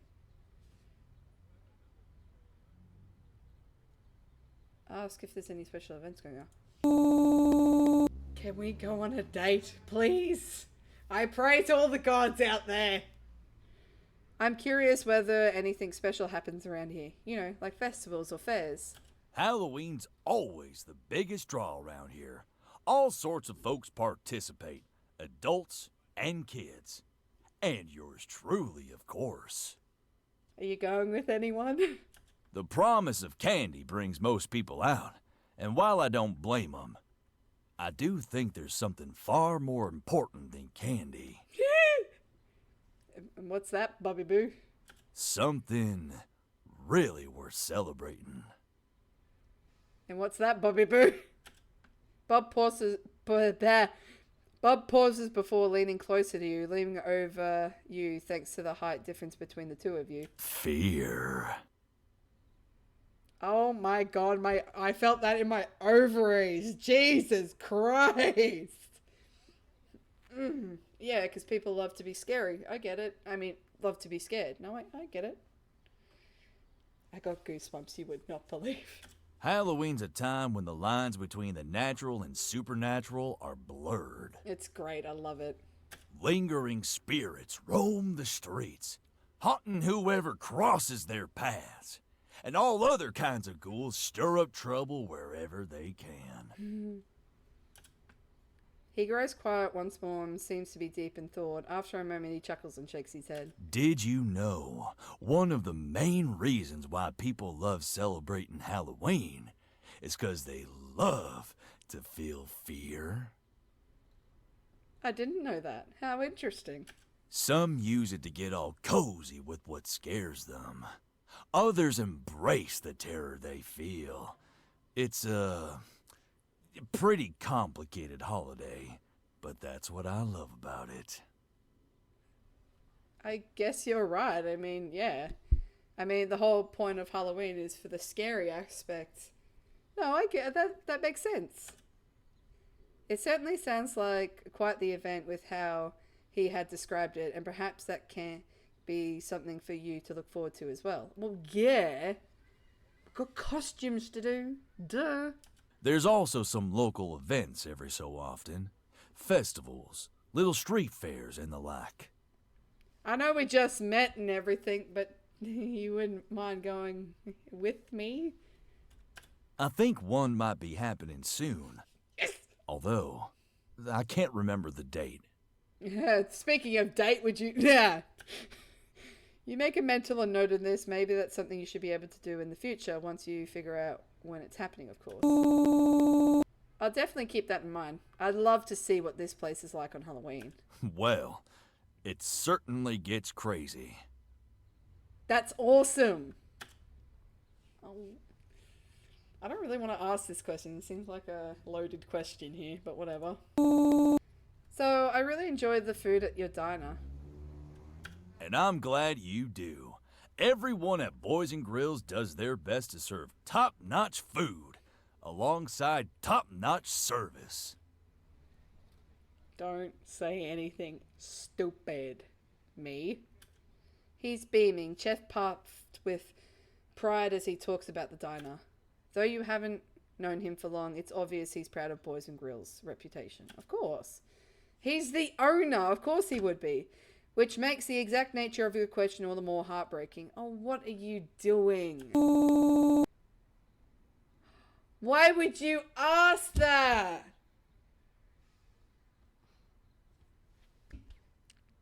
Dumbass.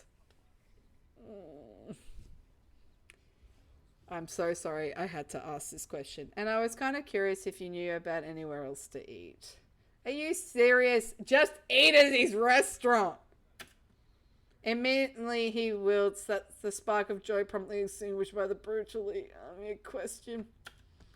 Slumping forward and staring at the ground, several moments of pure silence pass before Bob finally speaks up. Why would you ask that question? That's such a mean question. He was so prideful. Why would you do that?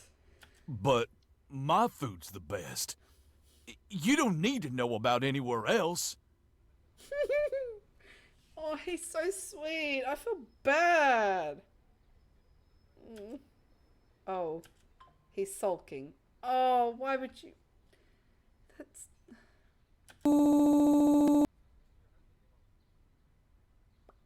But Bob, what about diversified dietary options? I can't live off of burgers forever. Yes, you damn well could! You could for this man! I wouldn't ask that. Be like, hey Bob, I'm going to your diner. Breakfast, lunch, and dinner. I'll be there. Dickhead. Your objections only seem to make Bob more disgruntled. Each word you speak causes his brow to furrow and his arms crossed defensively. He kicks up the pavement beneath him. Oh, please, don't let it be like this. Every so often he glances at you, seeing you still staring up at him. His tense posture begins to soften and come undone under the weight of your gaze. With a grumble of extreme reluctance, he finally answers your question. This is so actual sad. There is another place that just opened up. A pizzeria or something. He sounds so upset. You better turn this around, me. They think they're so special with their fancy dancing robots. You can't hide your garbage food using cheap gimmicks like that. It just ain't right. I'm in pain. As his tirade continues, you notice that his eyes seem to have taken a cyan hue. It looks like you might have made a mistake by asking that question. No shit, Sherlock!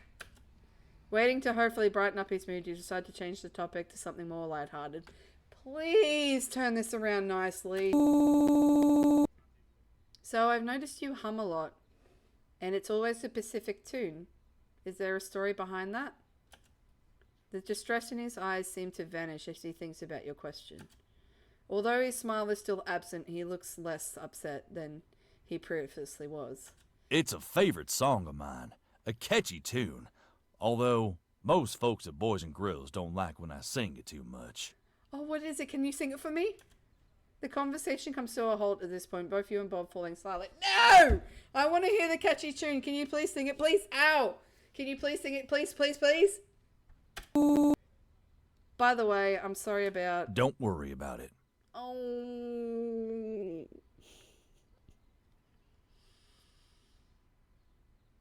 I'm worrying about it! You shouldn't have something that ain't good enough for you. You shouldn't have something that ain't good enough for you. Oh, this is worse than before. Diversifying food is great and all, but don't forget about the importance of quality eating. I'll always eat at your restaurant, Bob, I promise, I swear. Breakfast, lunch, and dinner. Perhaps it's the trick of the light, but you swear you can see a bit of drool leaking out of the corner of his mouth. You don't get the chance to mention it before a quick wave of his hand swipes it away. We wouldn't want you getting sick from the garbage they serve around here. Well, that's what I said. Your food's the best. Quality top notch. Why would I eat anywhere else? But stupid me had to ask. His voice trails off. He sighs and shakes his head. Thankfully, that intense look in his eyes is now fully gone as he gazes at you.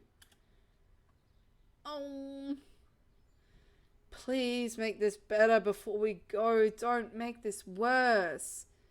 Unfortunately, your conversation is forced to come to a halt as you find yourself and Bob in front of your house.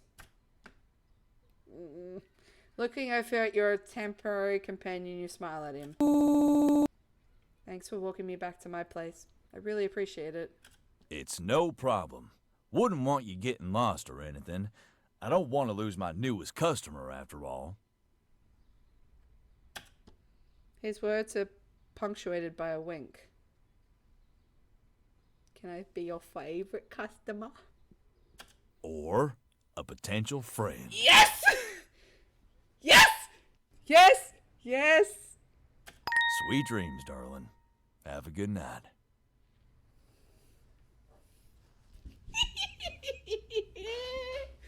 Yes! Potential friend. He considered me a potential friend. I have a friend!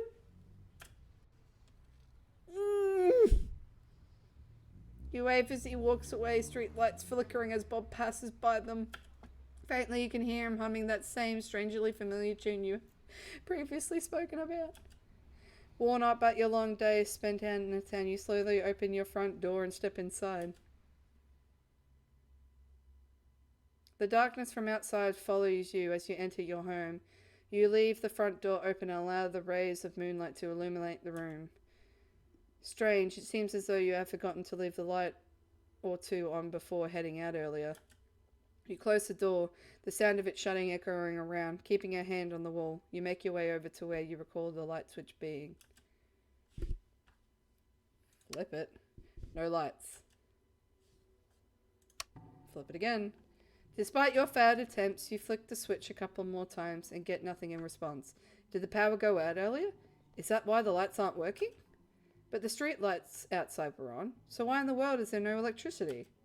Has someone cut the power? Is someone in the house? The sudden intrusive thoughts shoot through you. It mixes with your memories of popular horror movie tropes, especially ones that make people scream at the screen in frustration. Ugh. You shake your head to rid of yourself of these encroaching paranoia. It's just a dark room. You'll be fine. Do you know where a flashlight is? You pull your phone and check the battery. It's low, but enough for you to use the flashlight for a little while. Maybe you can get to the bottom of this.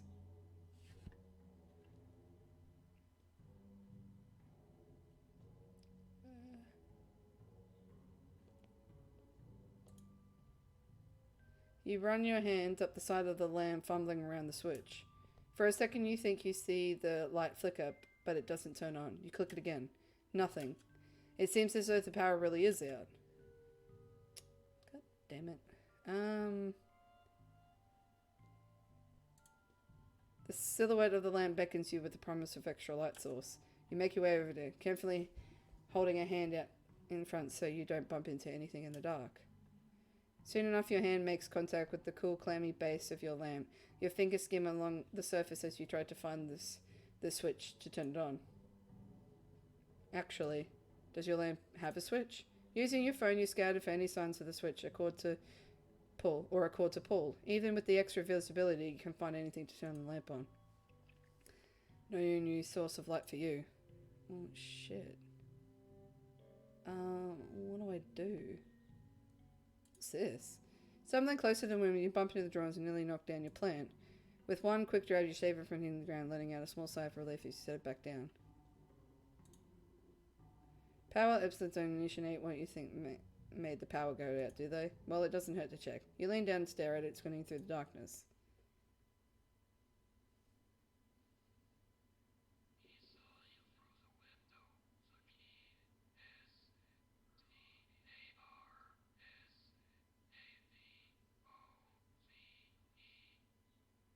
What?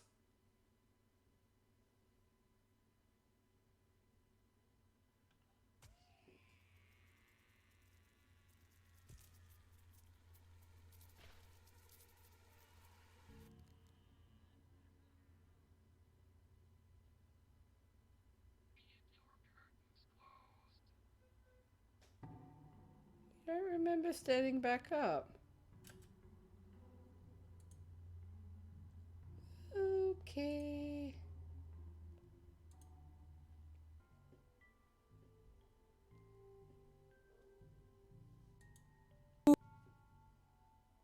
Hello? Is someone there? No response is uttered by the watchful shape. After standing there like a fool for quite some time, you wonder what to do about it. Keep away. Throw something at it. Darkness dances around the figure, picking up speed as you step uneasily away from it. The thing itself remains still, watching, waiting. If you ignore it, perhaps it'll leave. No!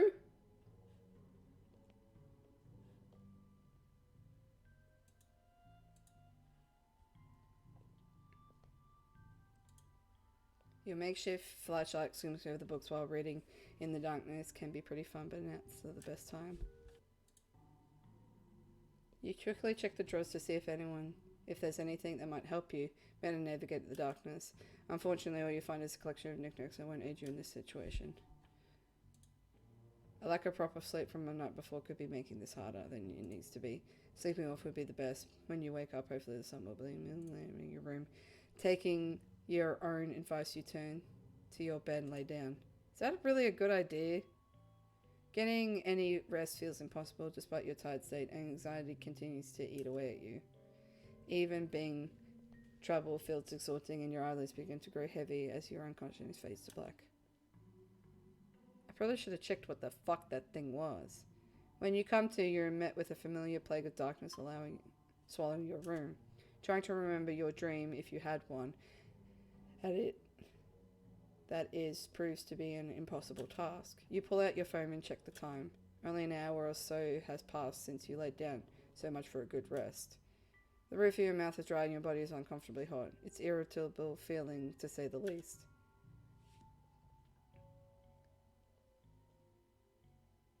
Well, definitely don't go for a stroll, because that can't be good for anybody.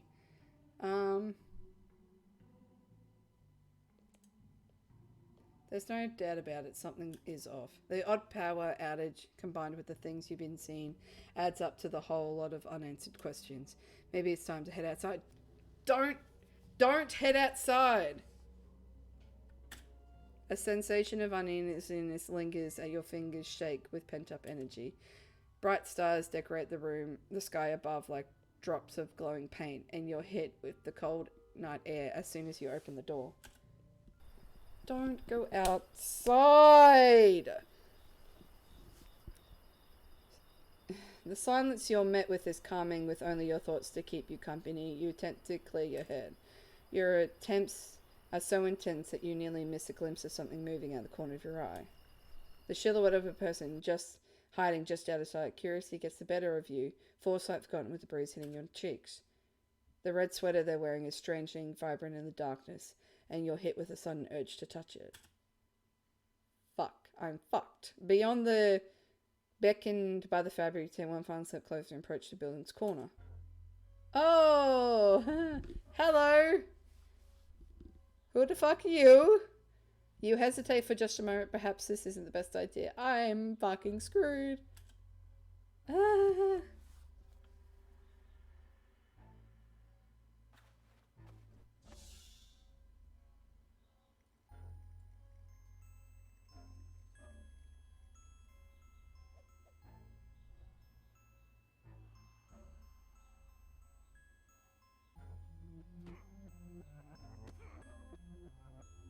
Hi, buddy boy. It's cliche to say that in this swift moment, your life flashes before your eyes. Time slows as you consider your options. Please don't hurt me. There has to be something you can do. Fight, flight, freeze. He has a knife to my neck. I am not moving. Freeze. Your body is rigid against his, a strong grip tarnishing your chance at getting away.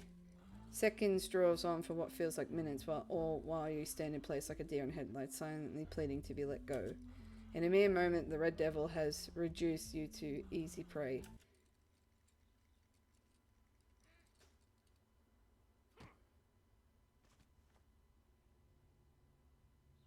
Don't hurt me. Even after he's pushed you away, the sensation of his blade against your neck lingers. Oh, hello, big man.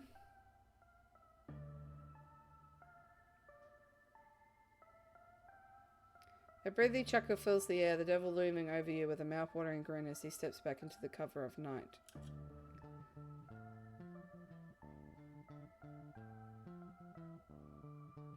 Okay.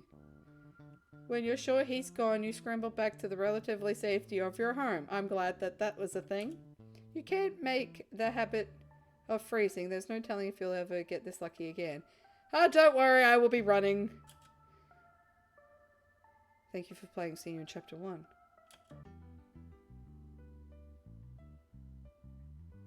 Where's chapter 1? I don't get more? What? Where is... I want more!